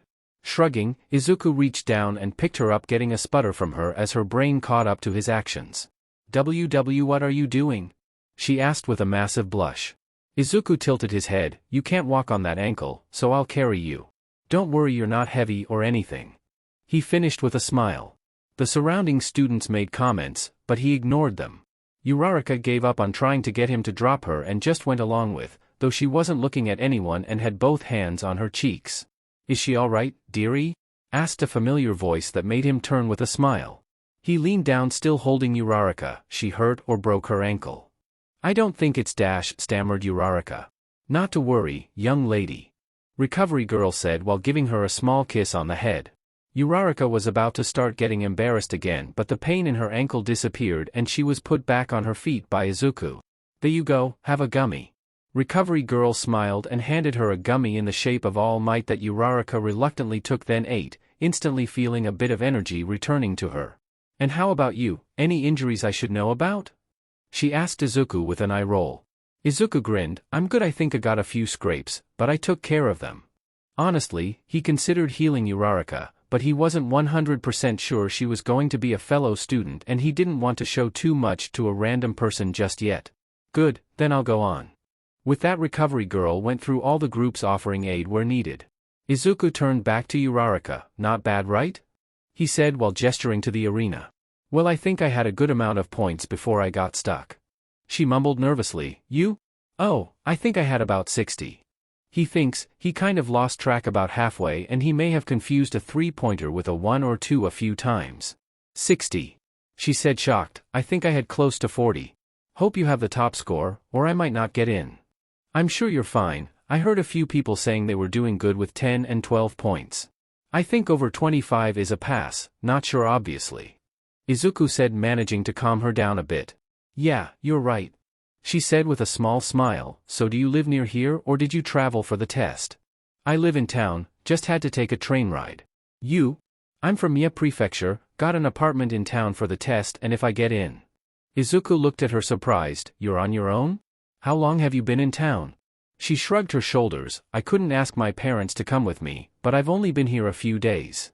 If you want, I can show you around if you'll be here for a while. You won't have to be alone. As the words left his mouth, Izuku realized that he was almost asking her out and had a small blush cover his cheeks. Uraraka didn't seem to notice as she smiled over at him. That'd be awesome, it was super boring by myself. We need to exchange information. Izuku, stunned at his unintentional success at getting a girl's phone number, traded phones and information. You have like 5 messages from a Kaminari on here. Uraraka said with a raised eyebrow. Izuku slapped his forehead. Right, totally forgot about him. He's going to be pissed. Who's he? She asked. A friend that's taking the exam today too. We were supposed to meet up, but I guess I was too focused on you, said Izuku, getting another blush out of her before he even realized what he was saying. Oh. Well, yeah, I gotta catch my train, but I'll text you Midoriya, she said as she rushed off. Izuku just stared at where she was standing with a stunned expression. Then he thought about everything he'd done or said to her today, unintentional or not. Am I smooth? He wondered. So, you just decided to ditch me not 20 minutes after texting me? Kaminari asked with a frustrated frown. He had just met up with Kaminari moments after Uraraka had rushed off. Izuku rubbed the back of his head nervously. He was still shaken from his actions with Uraraka not 5 minutes ago. I'm sorry, really. I bumped into this girl and we started talking and just walked in together. Kaminari perked up. A girl? Didn't you tell me you weren't good at talking to girls? He asked with more surprise than frustration on his face now while grinning. Well, not intentionally, I guess. I just got her number and we're meeting up in the next few days, I think. Izuku said, stunned, trying not to blush at the situation. What? Shouted Kaminari. You're telling me that you were macking on a cutie without realizing it and it worked? Izuku looked down, embarrassed. I think so. Izuku felt a slap on the back as Kaminari laughed. I told you it was easy. So, what does she look like? Short brown hair, roundish face, pretty? Izuku said with a confused tilt of his head. Kaminari rolled his eyes. Fine, I shouldn't have expected more than that. So, what's your plan? Plan? Asked Izuku. Seriously? You don't have a plan? Kaminari asked with wide eyes. Did you seriously not mean to do this? Not even a little bit. Izuku exclaimed with wide eyes. She's nice and fun to talk to, but I didn't think I was doing anything too forward, but apparently I was. Kaminari hummed to himself. Then you're on your own. You got this far by accident, so I think you'll be fine on your own. Izuku rubbed his head. I don't have any idea what to do. Hasn't stopped you yet. Kaminari laughed. On that Izuku had to agree. Both of them decided to make their way toward the buses. Deku! Bakugo shouted from behind, getting a sigh from Izuku and a curious look from Kaminari. What's up? Izuku asked amicably. He may as well be polite at the start, no use poking the bear. Bakugo took a breath. How'd you do? I got over 70 points, the trash in my area were happy about getting over a dozen. He rolled his eyes at the thought. Izuku nodded. Same in my area, but I lost track around 60. I got 52. Kaminari said with a proud puff of his chest. But there was this girl with vine hair that was taking a lot of points too. Izuku hummed while Bakugo looked at Kaminari with narrowed eyes. Who are you? You don't go to Aldera, how do you know the nerd? Nerd. Kaminari repeated with a laugh. He isn't he, but we go to the same dojo for training. Izuku frowned. I don't think I'm that big of a nerd dash. Dojo? Bakugo asked with narrowed eyes, interrupting Izuku. Which one? I go to Maximum Force.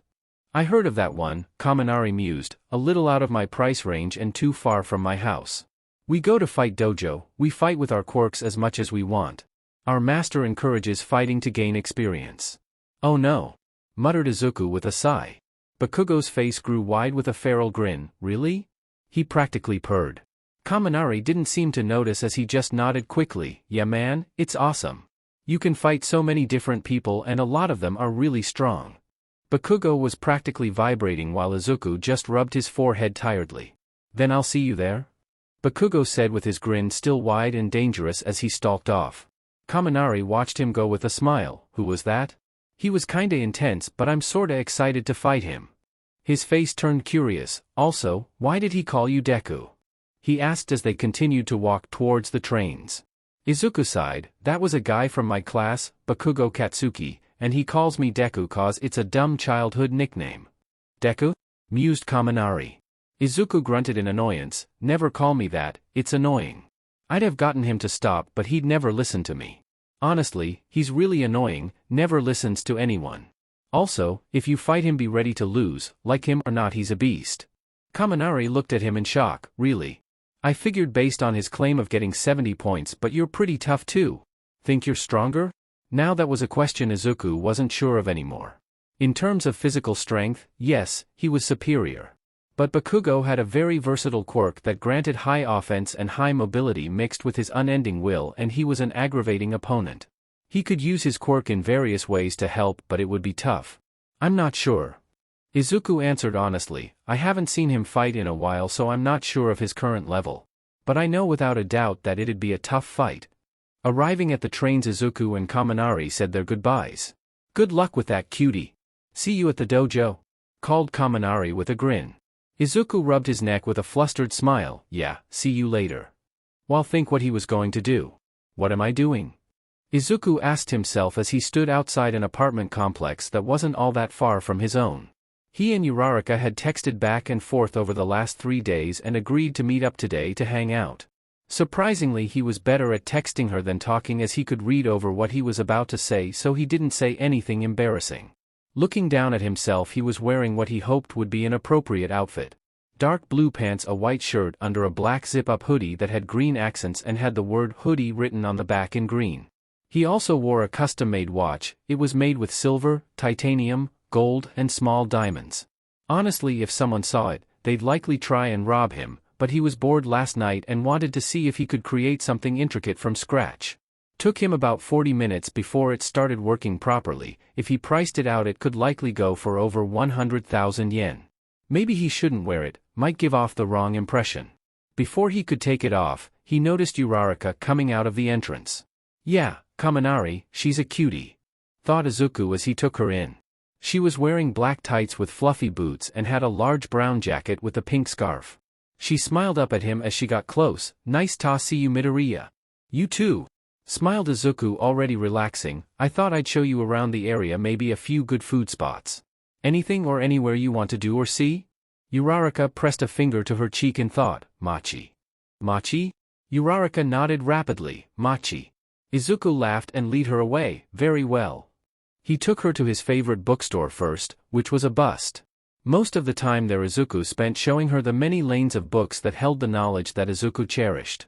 This was the place he spent years studying for his enhancements, the place he made quite a few friends as he read in the corner.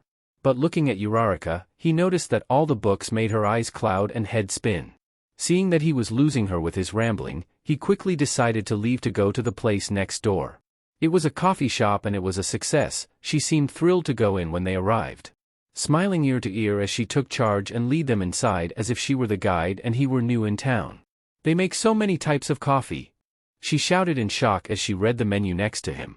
Izuku shook his head with a smile. I'd personally recommend the hot chocolate. Also, the muffins are pretty good, he added with a tilt of his head. Muffins? What about the machi? She asked him with a look, as if accusing him of trying to lead her astray. Izuku raised his hands in defense. We can still get some, just a suggestion. Uraraka nodded. Yeah, that's fine, she chirped, instantly going back to her happy, excited attitude. The cashier called next and Uraraka skipped up to order her drink while Izuku stayed back, sweat pooling on the back of his head in exasperation. She can be intense when she wants to. He thought with a sigh of relief that she could go back to normal just as quick. Leaving with their drinks of choice, Izuku decided to show her somewhere else while giving her the scenic tour of the city. Mizutofu was a massive metropolitan city with many tall skyscrapers dusted with the snow of the season. There was both an underground and above-ground railway system with thousands riding either at any one time. The streets were packed with pedestrians and traffic as many were coming from or walking toward their jobs. Sprinkled through the crowd was the occasional hero. Some stood out like death arms who would pose for pictures, while the more obscure heroes went nearly unnoticed as they worked to keep their territory safe. In the center of the city were some of the more important locations, the police headquarters, and the Endeavor Hero Agency. UA was towards the edge of the city as it had several massive cityscapes for training and required kilometers of space for their activities. Izuku led them to Takoba Municipal Beach, a once hotspot of pollution and dumping, having been cleared by a group of heroes in the past 2 weeks under the orders of the Hero Commission and the Mizutofu City Public Safety Council. So, this place used to be a huge dump? Uraraka asked in shock while looking at the sprawling beautiful beach. Izuku nodded. Yep, it was really bad. There were piles of trash 2 or 3 stories high as far as the eye can see. Some kids got hurt playing here a few months ago and the parents sued the city saying that they had years to clean it up but just ignored it. After that a few heroes were hired by the city and hero commission to clean it up. It was an interesting week. Pros came and went using it as an opportunity to use their strongest moves to destroy trash. I'm surprised that you didn't hear of it. It was live streamed the whole time since so many pros were coming and going. I know that Endeavor came up to use his Prominence fire attack and even All Might came down to Detroit smash some of it. Continued Izuku while looking over the beach. Uraraka tilted her head. I guess it is strange that I didn't hear about it. Maybe I was training or something? Well, now that you'll be living here, when it's warm you'll have a beach close by. Izuku said with a smile, now I think you've waited long enough, let's get some mochi. Uraraka practically teleported over to him as he walked to a line of shops close to the beach. A year ago, these shops were on the decline as few people wanted to come to the area thanks to the trash heap that was Takoba. Now they were thriving businesses with several more on the way. On the right was a surf shop with bathing suits, surfboards, and other beach-going items. Next to that was a small ice cream shop that had a line out of the door even now in the cold weather. Finally, there was the cafe that had the mochi that Uraraka coveted. Uraraka was already done ordering by the time he decided on what he wanted. I'll take half-dozen donuts, variety please. Izuku said to the cashier who gave him a pleasant greeting and went to fulfill the order. Uraraka came up next to him with a curious look, you're not getting mochi? Izuku chuckled lightly to himself, I don't know why, but I was suddenly in the mood for donuts. After getting their food they left to walk and eat. Izuku was honestly running out of places he could take her. He wasn't much of a socialite that had dozens of spots to visit. I have only one more place that I go to regularly. It's the dojo that I train at, but we can end it here if you don't want to go. Izuku proposed. He didn't want to bring her to a place that she wouldn't want to be at. Uraraka shook her head, I think I'm okay, I don't really need a dojo. But thanks for the offer. I may take you up on it another time though. No problem, it's a good idea for a hero to know how to fight. Even if you plan to be a rescue hero.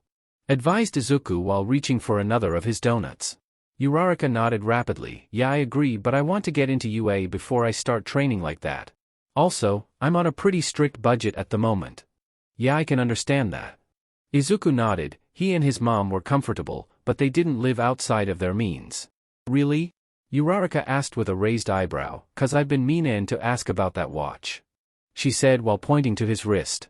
Izuku's face brightened as he stammered embarrassedly, that's not what you think. I made it with my quirk last night. Great, the exact thing he was worried she noticed was being brought up. Uraraka giggled at his flustered state, it's alright Midoriya. I know it's a replica, I was just kidding. She waved off. Izuku sighed but didn't correct her, honestly it was such a gaudy over-the-top watch that most would think the same thing.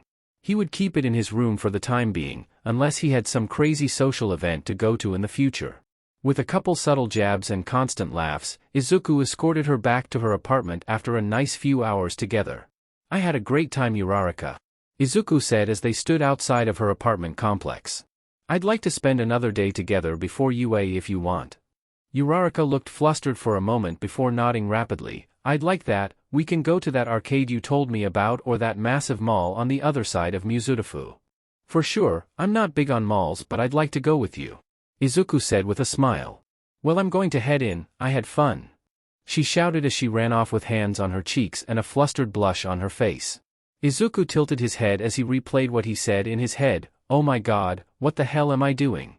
He shouted at himself in shock. Izuku laid on his bed with a tired sigh. It was a long day of sparring at the fight dojo and he spent most of it getting his butt kicked by Ryujin personally. His combat ability was rising at a steady pace. Physically he was a solid fighter and with his strength he could take on a wide variety of individuals, but his true potential would be with his quirk. Now that was the dangerous part. Like a mechanic tearing apart a machine that was junk, it was far easier to destroy than to create. Izuku's quirk adhered to that more than most as his quirk could destroy with laughable ease. Like tearing brain tissue apart, severing the spinal cords or destroying organs so they didn't work. All of these things would take seconds rather than the hours it would take to fix them. So, with that in mind he had several uses of his quirk in mind to give him some offense. He would practice them so that he wasn't forced to come up with something on the spot and risk killing someone on accident. First was utilizing water in all three states, mist, liquid and ice. He couldn't manipulate ice to create giant icebergs or spires of ice as he was still limited by his 5 kilograms limit. But he could create water to cover his target and freeze them in place. The good thing about this was that it would be an immobilizer, so the effects wouldn't be too dangerous. His second way was something he was practicing in his spare time for the past few weeks. It was compacting pure air to create a sort of air cannon. By compacting air into a tight ball in his hand and releasing it in a single blast gave enough force to blow away one of those 3-pointers with ease, at least if his math was right. The third way was much simpler. His minor telekinesis could be used to grab and pull someone's clothes like a shirt or pants or shoes. It could off-balance someone or keep them in place. It wouldn't do to ignore such a basic facet of his quirk. That being said, he didn't really need to practice this as his control was near perfect, so he just needed to do it. The sounds of shock and rapid steps took him out of his thoughts right before his mother burst through his door holding an envelope. "Izuku, it's here. It's from UA," she said in surprise as she handed it over to him. "Do you want me to leave?" Izuku reluctantly nodded his head. "I want to watch it alone, I'll tell you what it says." His mother's exuberance died down a bit, but she still gave him a smile before leaving the room quietly. He felt kind of bad about it, but he wanted to do this alone. Opening the envelope, a small hollow chip fell out and turned on. Instead of a faculty member that he recognized, it was All Might in a gaudy yellow pinstripe suit with his gleaming smile facing forward. "Hello young Midoriya, long time no see. Well, it was only about 2 weeks since they've seen each other, but Izuku smiled at the sentiment. "I know you're wondering how you did, so let's get into it. You aced the written test, narrowly missing the top spot to a young woman in the recommended exam. That was surprising. He didn't want to toot his own horn, but he was a genius. It wasn't in a mommy's special little boy's a genius way, but in a legitimate tested and certified genius way, and he was sure he was going to be the top scorer. Regardless, he would be interested in meeting the one who beat him. That being said, let's get on to the practical. You were putting on quite a show, my boy. You earned a solid 60 villain points, which is a top 5 score for the practical. Izuku grinned hearing that. He knew he had enough points to pass, but it was good to hear that he was in the top 5. Unlike in the written, he wasn't as confident that he was going to be at the top when there were so many different variables that he wasn't going to be able to predict. But there's more. There was a special hidden factor in the test, known as rescue points. How could a school not reward students that go out of their way to help or save others? Young Midoriya saved young Uraraka from the massive 0-pointer. With that, the committee in charge of rescue points award Midoriya Izuku 60 rescue points, for a grand total of 120 points. This puts you in first for the exam and the third highest scorer in UA's history behind Endeavor and I. Congratulations young Midoriya, and welcome to your hero academia. Izuku fell back stunned at what he heard. He was the top scorer in this exam and third overall? That was way higher than he ever expected, and he was honestly shocked. What did this mean? Granted, he didn't earn all of his points from fighting villains.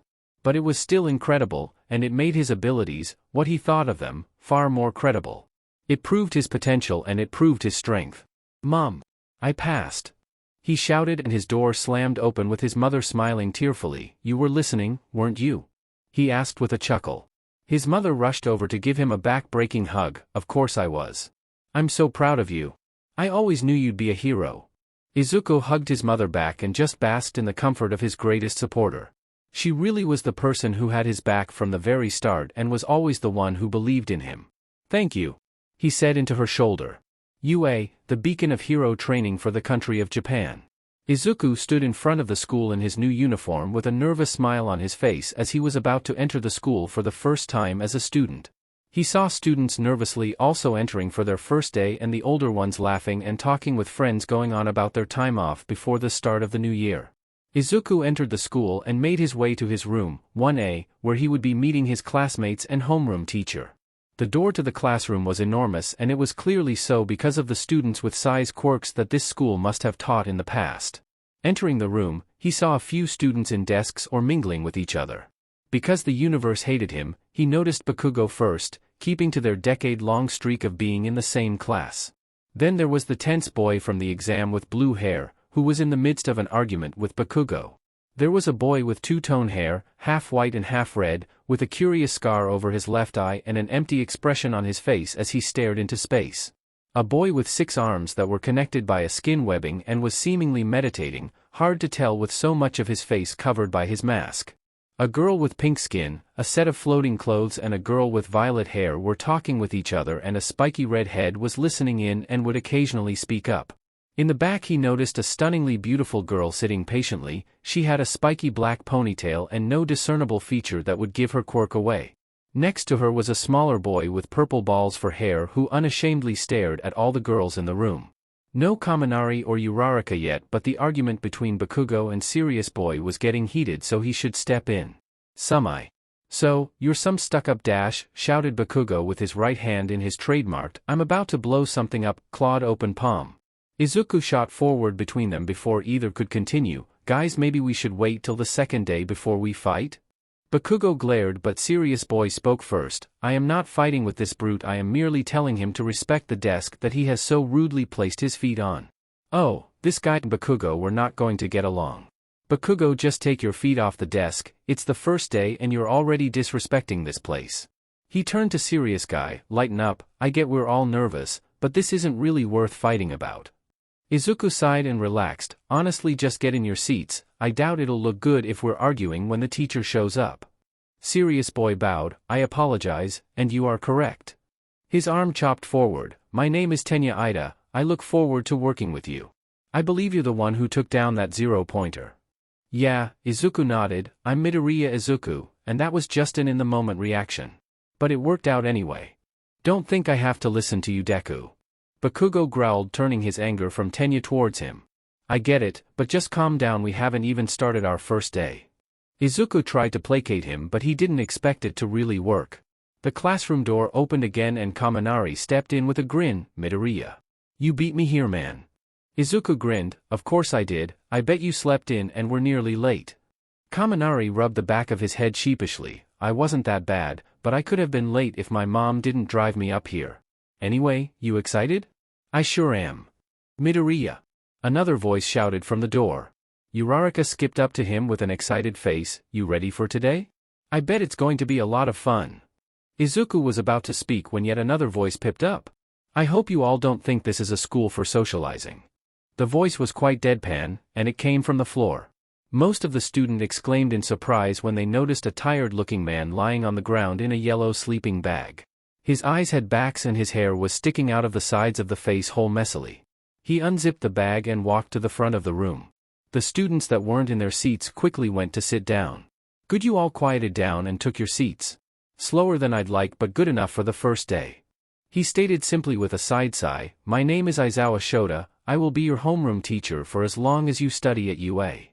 Izuku mentally groaned, this was the guy Gran Torino and All Might were arguing about when he first came to UA.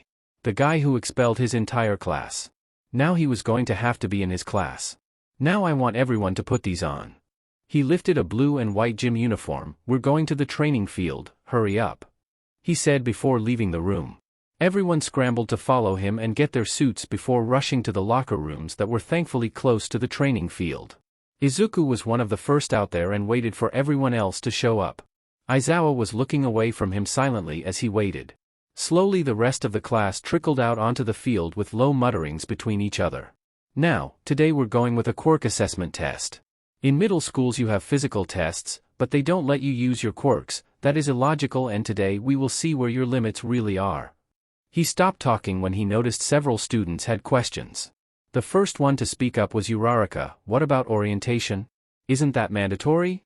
Aizawa sighed, I don't have time for things like that. In UA teachers have control over their methods and hero training is far more important than speeches. Midoriya. He shouted, getting a curious look from the boy in question, come forward. Izuku walked forward and took a ball from Aizawa. Stand in that circle and throw that as far as you can, no rules except that you can't leave the circle. Aizawa instructed. Izuku looked at the ball, it was like a standard baseball with a bit of metal in the center and he could feel components for some kind of sensor, likely to transmit how far it flies. Izuku tried to think of a method to throw this with his quirk. Obviously, he had his strength, but there was no use in hiding what he was capable of, so he wanted to think of all the possibilities. Air cannon was first. Looking over at all the students that were staring at him expectantly, he got another idea. manipulating his sweat into the chemicals needed for an explosion like Bakugo. Then he changed them a bit to make the blast delayed. He hardened the skin of his palm and flexed and prepared himself to throw as hard as possible. Taking a stance, he grunted as he forced a lot of his strength to hold back the compressed air and putting the chemicals onto the ball. All these events took place in seconds. Going through the motion of throwing the ball right at the apex of the throw, he released the ball. His impressive strength combined with the air let out a minor shockwave that kicked up some dust. Half a second after the ball blasted into the air and was already an impressive distance away, the sound of an explosion went off, propelling the ball even further. Izuku stood back up straight and went back to his class. The ones he'd never met before were giving him impressed and measuring looks for his display, while the one who knew him were looking at him in confusion. Kaminari particularly was looking at him with confusion so intense it looked like he bit into a lemon. Bakugo meanwhile was shaking with barely withheld fury, for whatever reason. "You copied my quirk again, you bastard!" roared Bakugo as he shot forward, only to be caught by a scarf courtesy of Aizawa, who looked like he was just forced to do something against his will. Some of the other students were muttering to themselves at Bakugo's claim. "Don't act out like this again, Bakugo. Or you'll be looking for a different hero academy." Aizawa threatened with glowing red eyes and a frown. Bakugo grunted but stopped struggling, never letting the glare at Izuku up. Izuku, who wasn't fazed by Bakugo anymore, just shrugged it off and went to stand over by Kaminari. "What the hell was that? I thought you had super strength," Kaminari exclaimed in shock. Izuku rubbed his neck. "I never said that, I always said that I was strong." "Then what is your quirk?" he asked quickly. Well, Izuku started to speak when he noticed that several others were listening in. Great, he didn't mind telling people anymore, but he wasn't excited to just shout it out. "Oh well. I can manipulate matter of anything that weighs 5 kilograms or less.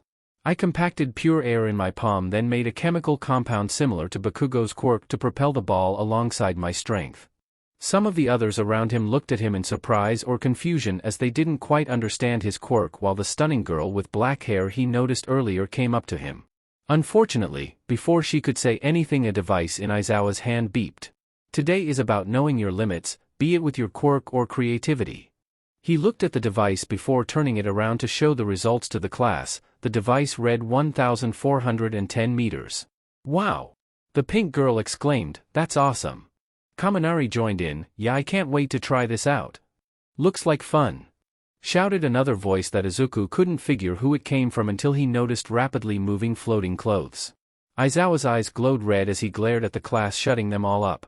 It was then that Izuku realized who he was. Eraserhead. His quirk allowed his to cancel quirks with a look. "Fun, huh?" grunted Aizawa. "Well then, how about this? The person who comes in last will find themselves dropped from the hero course. This is UA, be ready to go plus ultra." With their excitement killed and some actually sweating, Izuku felt himself dislike this guy a bit more than when he met him. Who actively tries to make their students uncomfortable and stressed, especially on the first day? It wasn't like Izuku didn't understand, this was a tactic to make everyone give it their all. But it was a bit too soon, like let everyone learn each other's names before threatening expulsion. As Bakugo raced up to throw next, the girl with black hair spoke up. "So you are able to manipulate matter, as in changing things on a molecular or atomic level?" Izuku looked over at her with a surprised expression. "I can, but I can also manipulate any atom to do anything as long as I know exactly what I want to do." For an example, he raised a figure and made a ball of pure iron the size of a marble spin into existence. You must have to manipulate the protons, electrons, and neutrons of each atom in order to create, as there wouldn't be iron particulates floating around. She said in awe before her expression grew serene. "So that's what that feels like." Izuku tilted his head. "What feels like?" She smiled at him, making his stomach do a flip, feeling pity for someone with such a complex quirk. "People usually feel that about mine. You're the first person I've met with a more difficult to use quirk." Izuku didn't even pay attention to Bakugo's shout and explosion as he launched the ball in the background, or some of the other students grumbling at the loud blast. "What do you mean? What's your quirk?" he asked while leaning in. "My quirk allows me to convert my lipids to create any non-organic object as long as I know its atomic structure."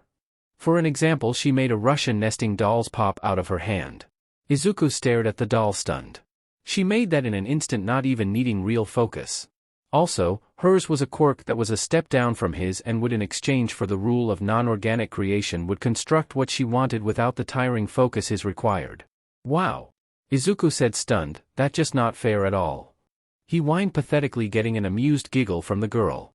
How long does it take you to learn to make something? He asked intensely.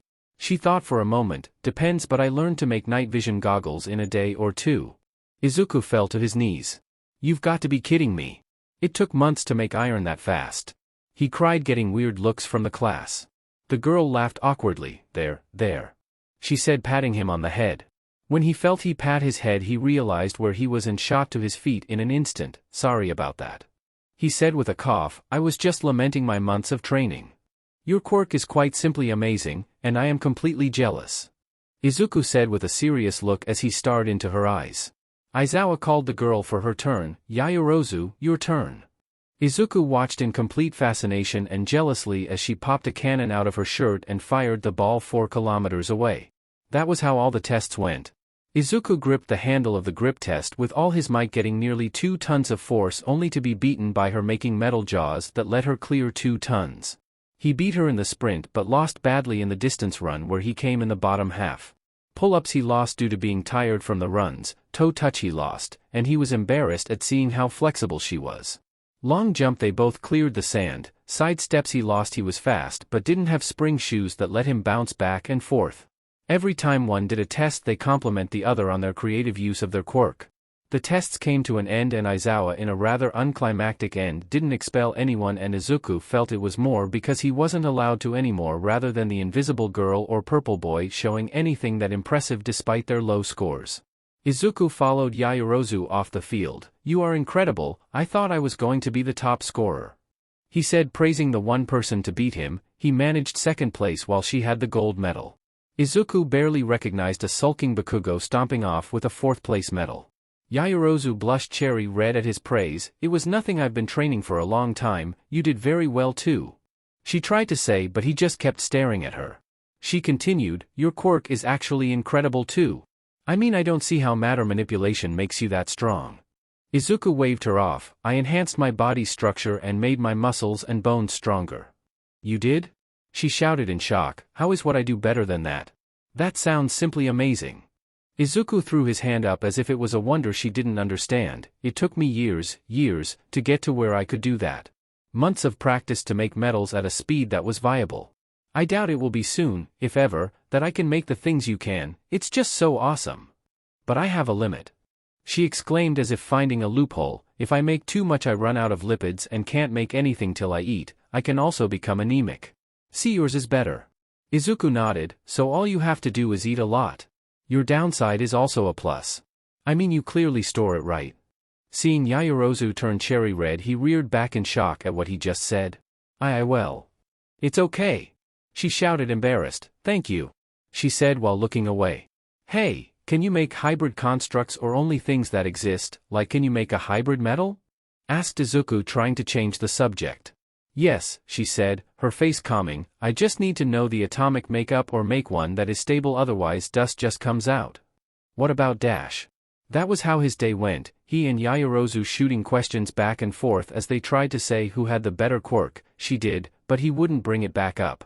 Otherwise he'd unintentionally compliment her even more and say things by accident. Not that she wasn't beautiful and her body, no, not in his own head. They exchanged numbers and already she was sending him questions in text form as he walked out of UA. So, you really don't know what you're doing, huh? Kaminari asked as he came up next to him with a flat expression. That was the most awkward flirting I've ever seen today, and somehow it was mutual. I wasn't flirting. Izuku shouted. Kaminari nodded. Oh, of that I'm sure. No one normal would call what happened today flirting, but somehow you two nerds were completely unintentionally flirting with each other. Let me guess, she gave you her number? Izuku almost said no just to prove him wrong. She did. He muttered. Kaminari looked like he bit into a lemon. I don't get it, man. Uraraka is a cutie and now that Hody Yaoyorozu. What is it with you and pretty girls and accidentally succeeding? I don't know, alright, my mouth is faster than my brain, I guess. He shouted in exasperation. Kaminari walked ahead toward their train. They were both going to the dojo today, so they'd ride together for once. Whatever, I have to rethink my entire playbook. He said with a sigh. Sorry. Izuku whispered while reading the stream of texts from Yaoyorozu. From the desk of Toshinori Yagi. There have been times in my years that I have witnessed true darkness and blinding light. I have waded through the abyss of this world and basked in the light, even emanating my own light to warm the fragile souls of those who felt the world was too dark to live in. In the years since my battle with the devil of this world, all for one, I felt as if the world became brighter. The sun shone brightly, and the warmth it sent to the people was enough that I noticed more smiles, people helping others out of goodness rather than obligation. It warmed a hardened and tired soul to see. But as they became more at peace and happy, my ever-ailing body pulled me deeper into my own darkness. No longer was I able to eat normally, no longer did breathing feel normal, no longer was I able to walk in public without the feeling of pity being aimed at my back and with the ever-looming knowledge that I would have to pass on my quirk in my mind. I knew that an obscure and solemn retirement was coming closer. That is if Mirai's prediction doesn't come to pass first. And it's true there were times I would have welcomed a climactic end to my story, to finish the tale of All Might in a grandiose fashion and meet my beloved master in the afterlife. But that changed several months ago, when I met a curious boy with amazing ambitions and a quirk to match. Young Midoriya Izuku did what no one since my master could do. He restored my hope. It has been 3 months since my procedure when he repaired my respiratory system and healed the scarring from dozens of surgeries. I can breathe again. I can fight again. I can feel the brightness of the sun and smile fully again. While not perfect, as I haven't been able to eat a cheeseburger in years, I am able to look to a tomorrow where I don't have any pain in my day, where I can retire happily and live to see my successor flourish. That is if Mirai's prediction doesn't come to pass first. I have met with young Midoriya several times since my procedure, and while never for more than an hour or so, I have learned a lot about the boy.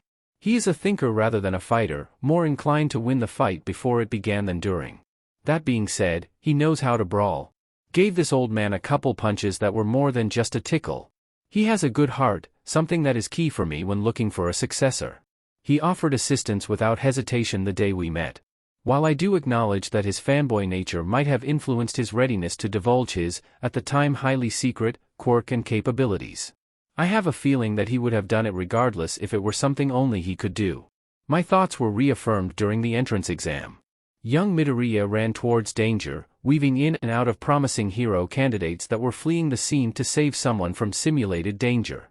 I knew then and there that his potential went from something to keep my eye on to someone who made the list of potential successors. Speaking of the list, there is young Togata. He is so much like me I would have thought we were related.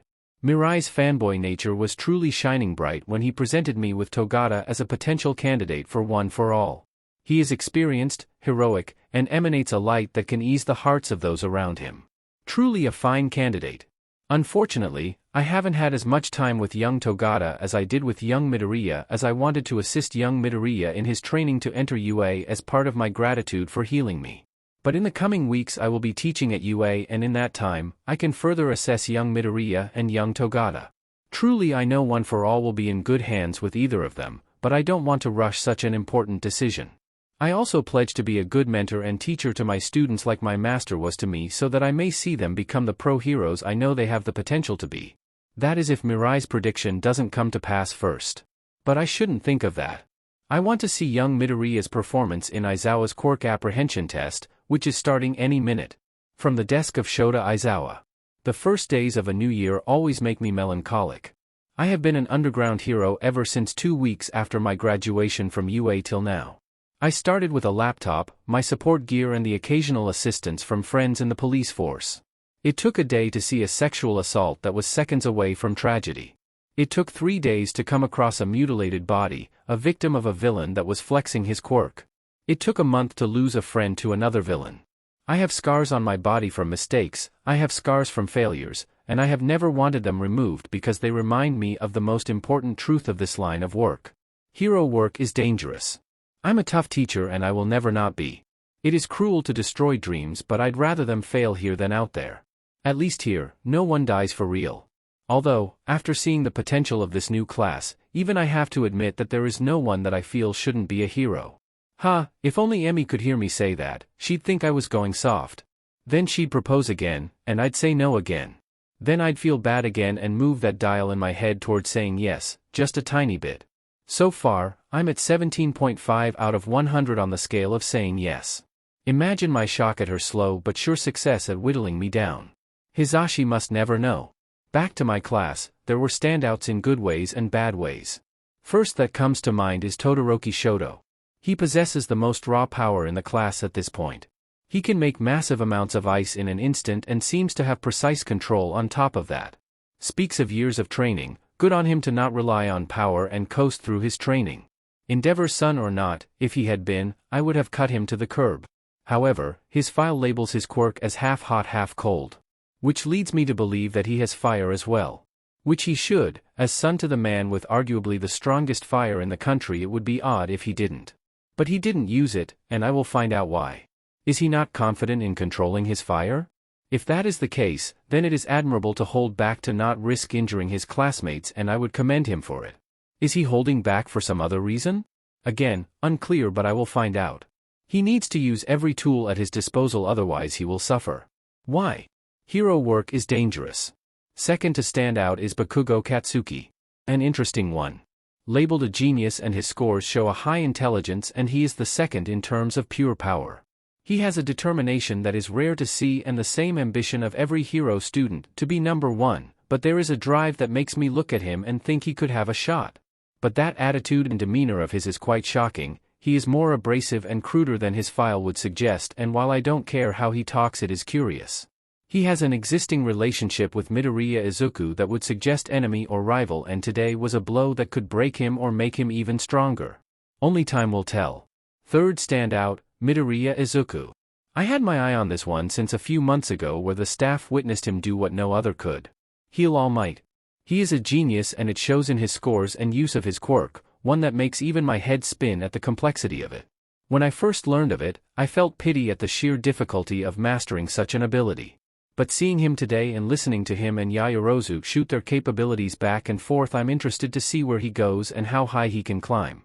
The three I saw stand out today will be put through the toughest training I can think of, as they have the potential that I refuse to squander. If they break and fail, all the better. Better now than in the field, so they don't die or fail in a way that makes them wish they had. Hero work is dangerous. Not just physically, but mentally as well. After all, I haven't had a good night's sleep in about 13 years. About 2 weeks since I graduated. When I pictured UA, I somehow forgot it was, at its core, high school.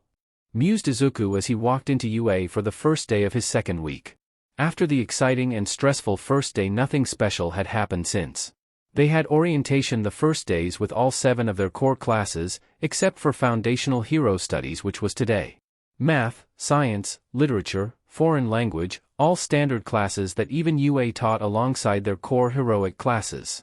Izuku had to sit through lectures and complete homework just like middle school, while more difficult and tedious. He had several phone calls and text chains from Uraraka and Kaminari to help them with their studies. In fact, after class he would meet with both of them sometimes to help with homework. Only 3 days into class and he was already getting bogged down with work from all of his instructors. Walking into class he heard the ongoing conversation. "I'm just saying that they can take it easy with all the calculus," moaned Ashido Mina, the pink-skinned girl that Izuku found to be a fun, outgoing girl he'd never have the confidence to talk to. Kaminari nodded in agreement. "Tell me about it. If it weren't for Midoriya, I'd already be behind." "You're already getting help from someone? A week in?" asked the purple-haired girl, Jiro Kyoka, a generally laid-back girl in Izuku's opinion, with a laugh. Izuku felt the need to defend Kaminari. "Don't let him fool you, without me he'd be doing all right." He got a grateful look from Kaminari and a considering one from the 2 girls. "He just gets overwhelmed by the amount and asks for help." "Exactly," added Kaminari with a smile and a nod. "I've never struggled with school before. It's just that UA has so much high-level work that it's nerve-wracking." "That I understand." Jiro agreed. "It's because they focus so much time into heroics that normal high school classes are accelerated to compensate.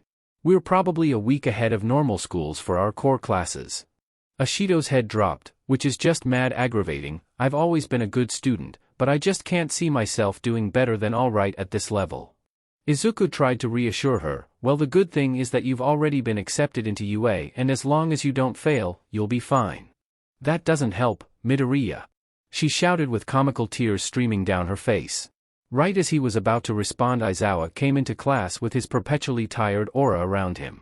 The class noticed, and after their first week of classes knew that they needed to quickly and quietly get into their seats. "Good. grunted Izawa as he wrote on the board. Today will be a bit different than the rest of the week as you will have a single class taking up most of the day. He said as he gestured to the board. Foundational Hero Studies. Mutters from the class was halted by a glare from Izawa. I expect all of you to give this your all, failure to do so will see you out of this program. With those ominous words said, Izawa moved to the corner of the room and promptly fell asleep. Midoriya chuckled to himself as his homeroom teacher battled exhaustion just to threaten them. Wonder who's going to be our instructor? Kaminari asked aloud. Jiro turned to him, likely a pro, but all the teachers are pros so that doesn't really narrow it down. She said with a shrug. Ashido wiggled in her seat. I'm totally nervous, what if they're a hard ass like Izawa? She asked frantically. Kirishima laughed at that. I'm sure it will be all right. The door slid open and before any of the students could comprehend what happened, All Might was standing in front of them with his full hero costume and a beaming grin. Izuku, having met with and trained with the hero in the past, was used to the sheer absurdity of his physical abilities and wasn't taken too off guard. The rest of the class, however. He just appeared. Uraraka shouted in shock. How is he that fast? The normally controlled Ida balked. Bakugo leaned forward with a grin. That's what the #1 hero is capable of, huh? I didn't expect any less.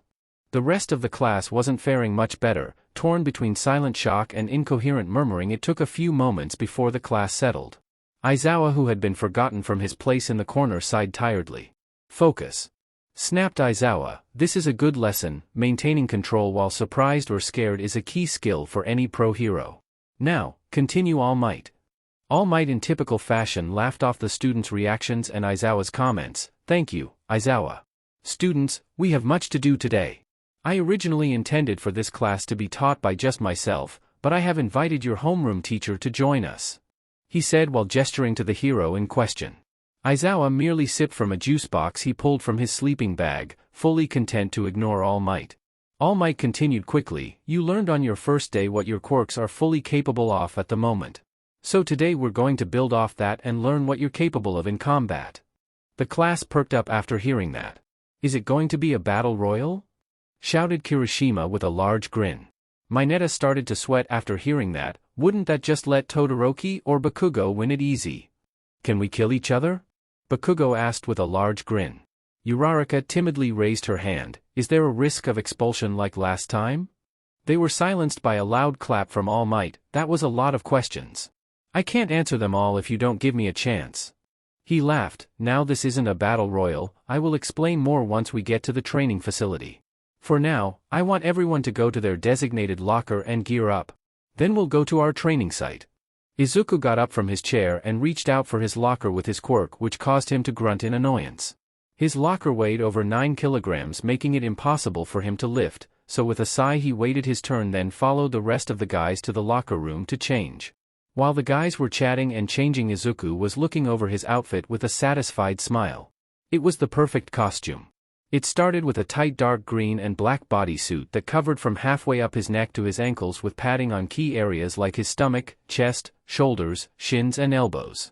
He wore bright red boots and over his hands were red gloves that had hardened pads over his knuckles, fingers and up his forearm. On top of his bodysuit was a heavy piece of body armor that covered his shoulders, sides of his neck, chest, stomach and back. On the center of the chest piece was a design for a simple atom to be his emblem. I like the look of this alright.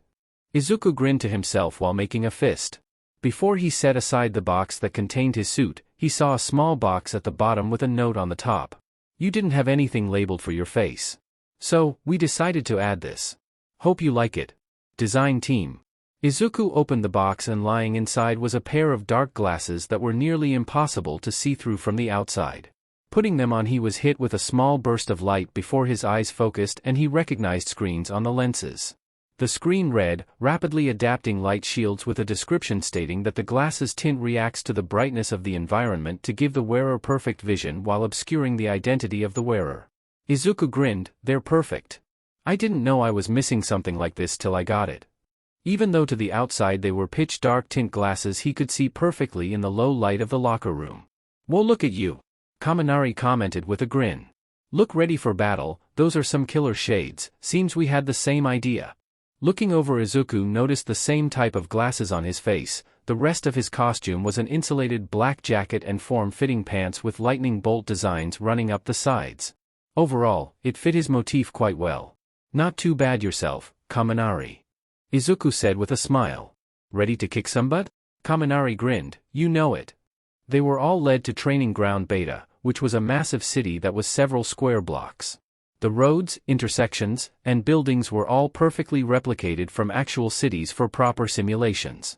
They were led to a large building and into a room with a bunch of monitors. Aizawa was seated in a chair in front of the monitors looking both bored and exhilarated.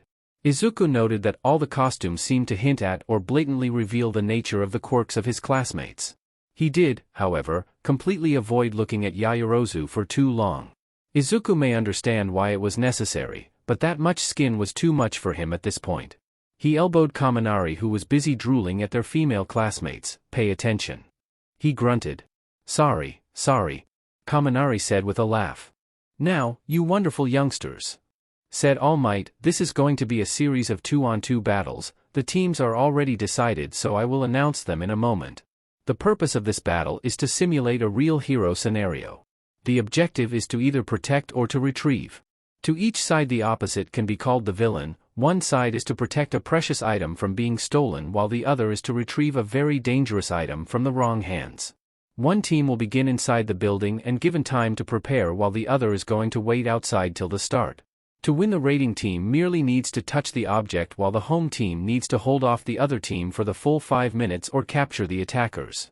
Aizawa typed into the keyboard in front of the monitors and pulled up a live feed of all the rooms in the building they were going to be training in. The first battle will be Bakugo Katsuki and Todoroki Shoto as the defending team versus Midoriya Izuku and Kaminari Denki as the raiding team. Announced All Might. Defending team go and get into position. Raiding team wait outside the building. I will announce when the battle starts. Momo quickly rushed over with Uraraka right next to her. Good luck, Midoriya. Todoroki is really strong. He was at the recommendation exam with me. You can do it, Izuku, cheered Uraraka with a raised fist. Kaminari let out a sigh. What am I, invisible? Oh, my apologies. Momo said quickly. Good luck to you as well, Kaminari. She said with a polite smile. Yep. You can do it. Uraraka cheered again. Thanks, both of you, said Izuku with a grin while Kaminari was on cloud 9 from both attractive girls giving him that small bit of attention. They're so nice, said Kaminari with a dreamy look on his face. Momo is so dignified, but that costume. While Uraraka is so cute, but that costume. Izuku nodded silently. Momo was in a very revealing red unitard with the middle mostly gone while Uraraka was in a skin-tight purple bodysuit that showed her figure quite nicely. He had to mental prepare for when he was supposed to speak, otherwise, he would have stuttered from just looking at them. Arriving in front of the building that their battle training was to take place, both boys got serious. Any ideas? You know Bakugo better than I do, asked Kaminari. He's going to want to take me on right away, said Izuku with a sigh. I would want us to rush the package quickly. I'd be the distraction while you speed and then leave. But it may not work out that way. Right, so he uses explosions, right? Asked Kaminari. Yes, he can create explosions using the sweat he generates on his palms. The faster he fires the less powerful since he can't build up power, but he can make some monstrously powerful blasts if he builds up for a bit. But that isn't all. Todoroki can create vast amounts of ice, and since he's the son of Endeavor, I wouldn't be shocked if he could make fire too. Man, why do we have to get the tough ones right off the bat?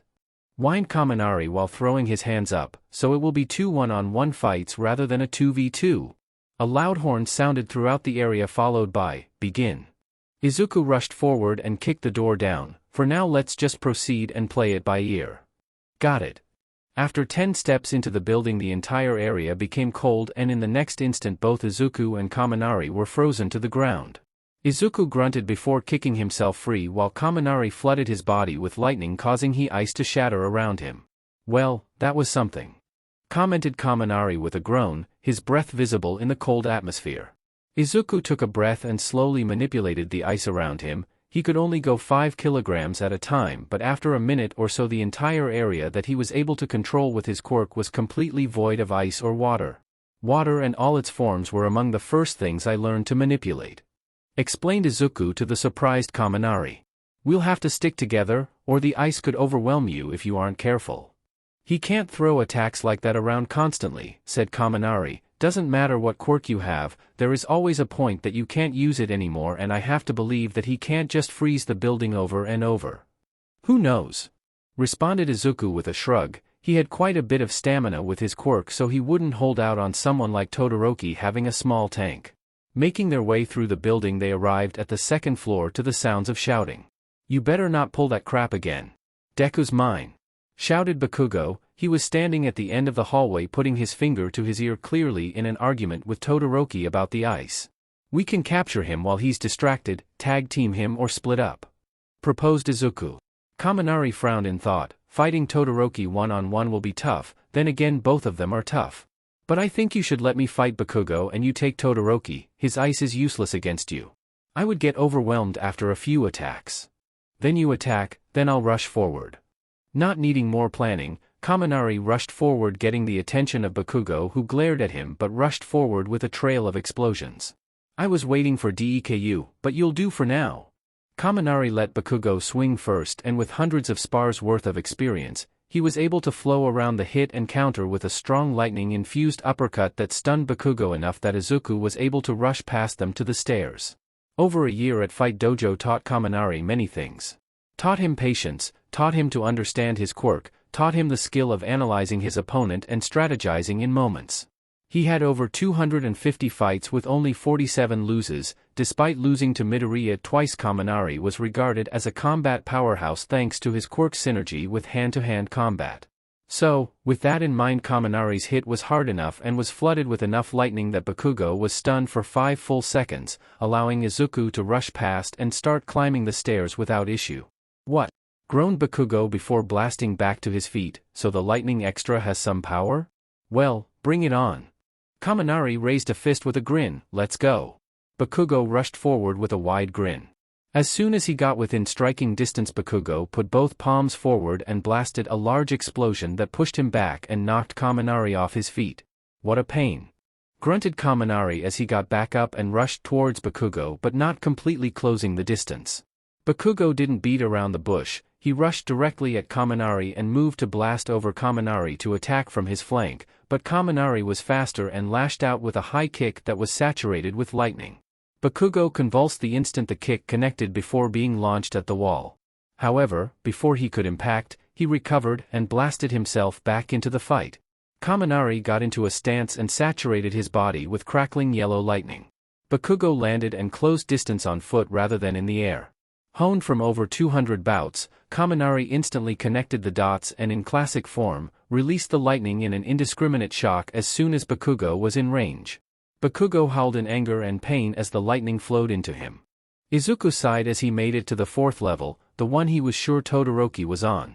Matter manipulation was a very versatile quirk. His current range was a bit over 15 meters, and due to the fact that he could manipulate anything in his range with varying levels of effectiveness meant that he could sense everything in his area of effectiveness. Which meant that he could feel Todoroki slouching right in front of the bomb seemingly without a care in the world. The building became colder and colder the closer he got to the door. Focusing on his body and 10 centimeters off of it, Izuku manipulated everything in the bubble to be warm and instantly vaporize any water or ice that entered it. It was a sort of barrier that would render any form of water to nothing, instantly separating the hydrogen and oxygen. It took lots of focus and tremendous practice, but Izuku felt it was paying off right now.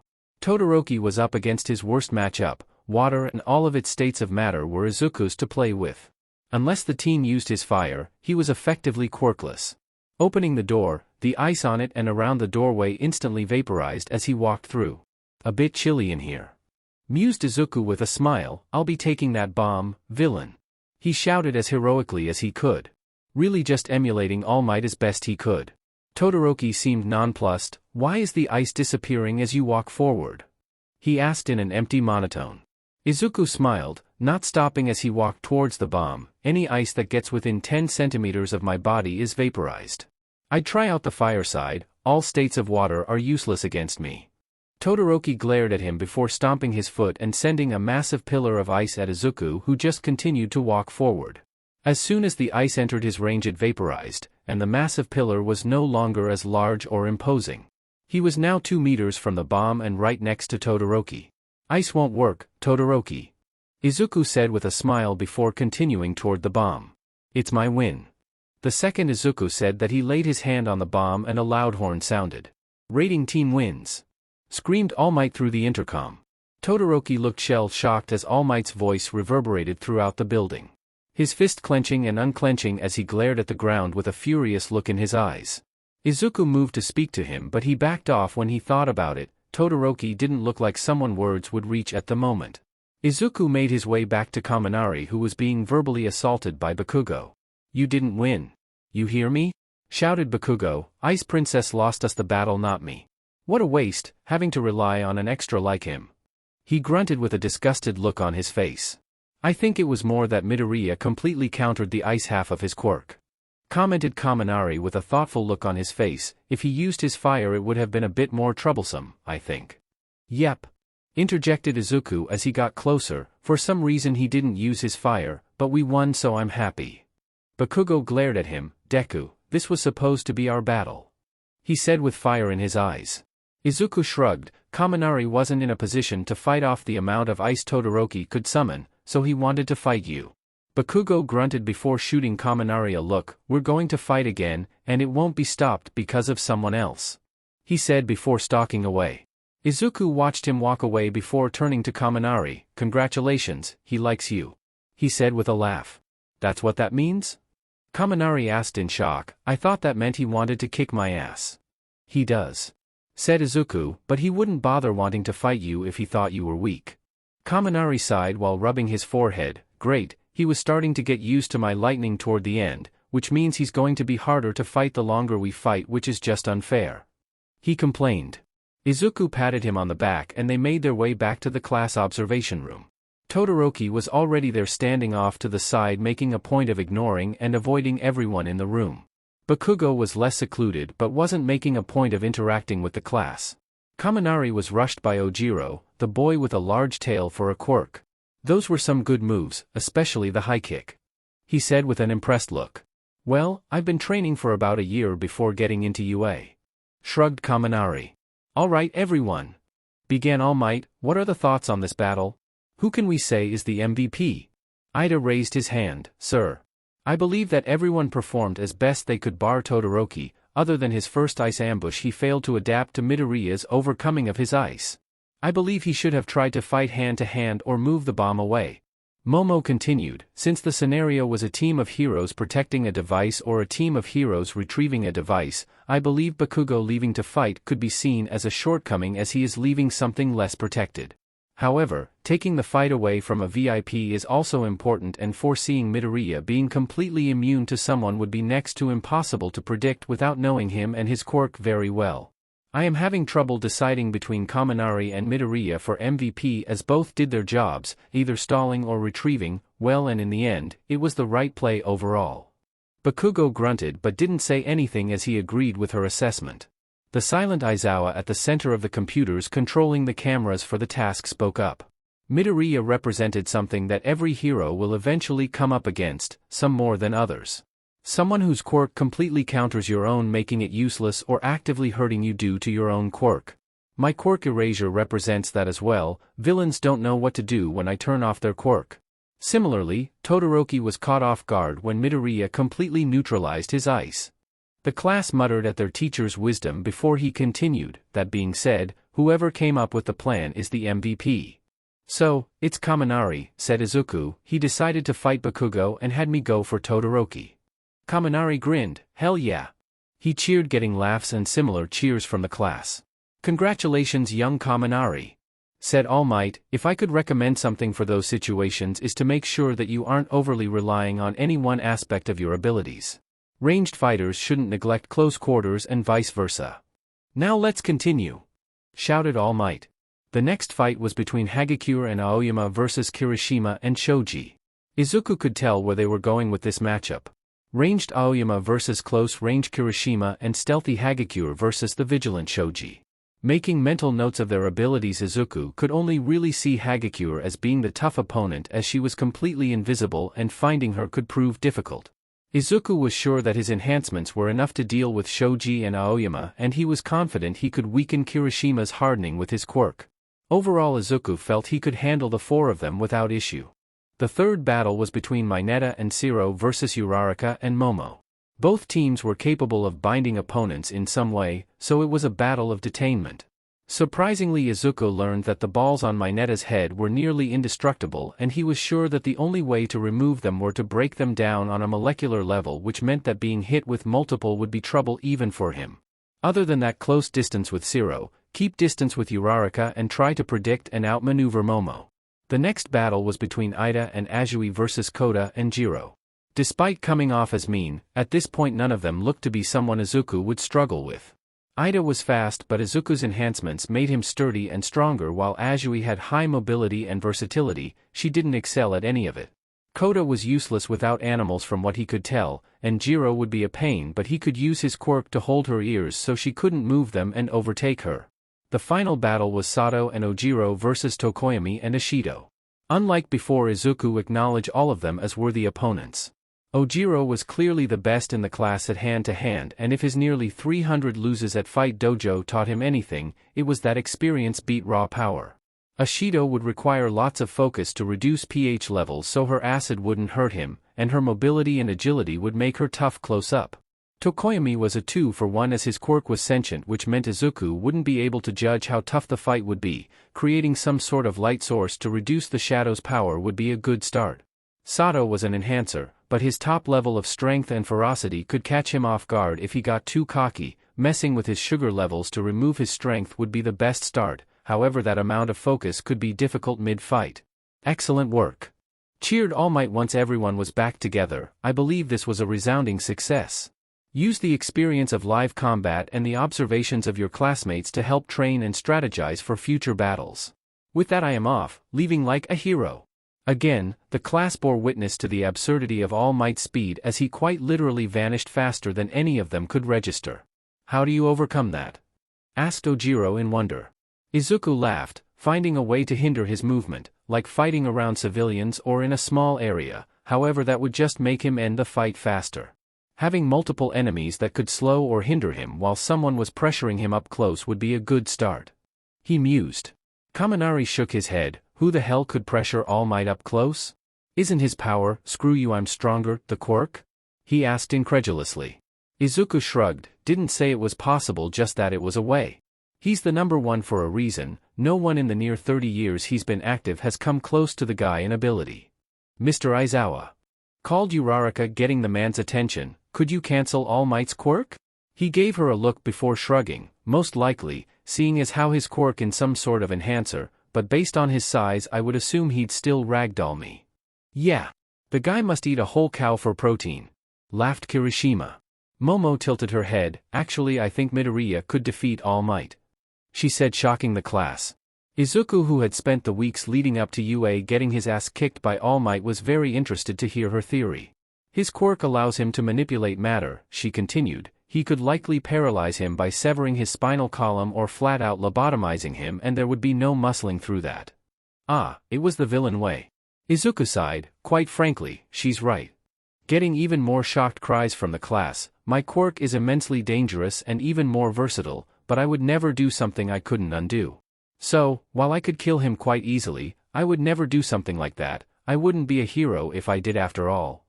With those words said, the class walked back to the locker rooms to change, all think about how lethal their quirks really were and where the line should be drawn in their uses. Aizawa gave the class a look of approval as he noticed their lines of thought. And that's it for today. I hope you enjoyed. If you did, please like, subscribe and support the original writer. See you next time.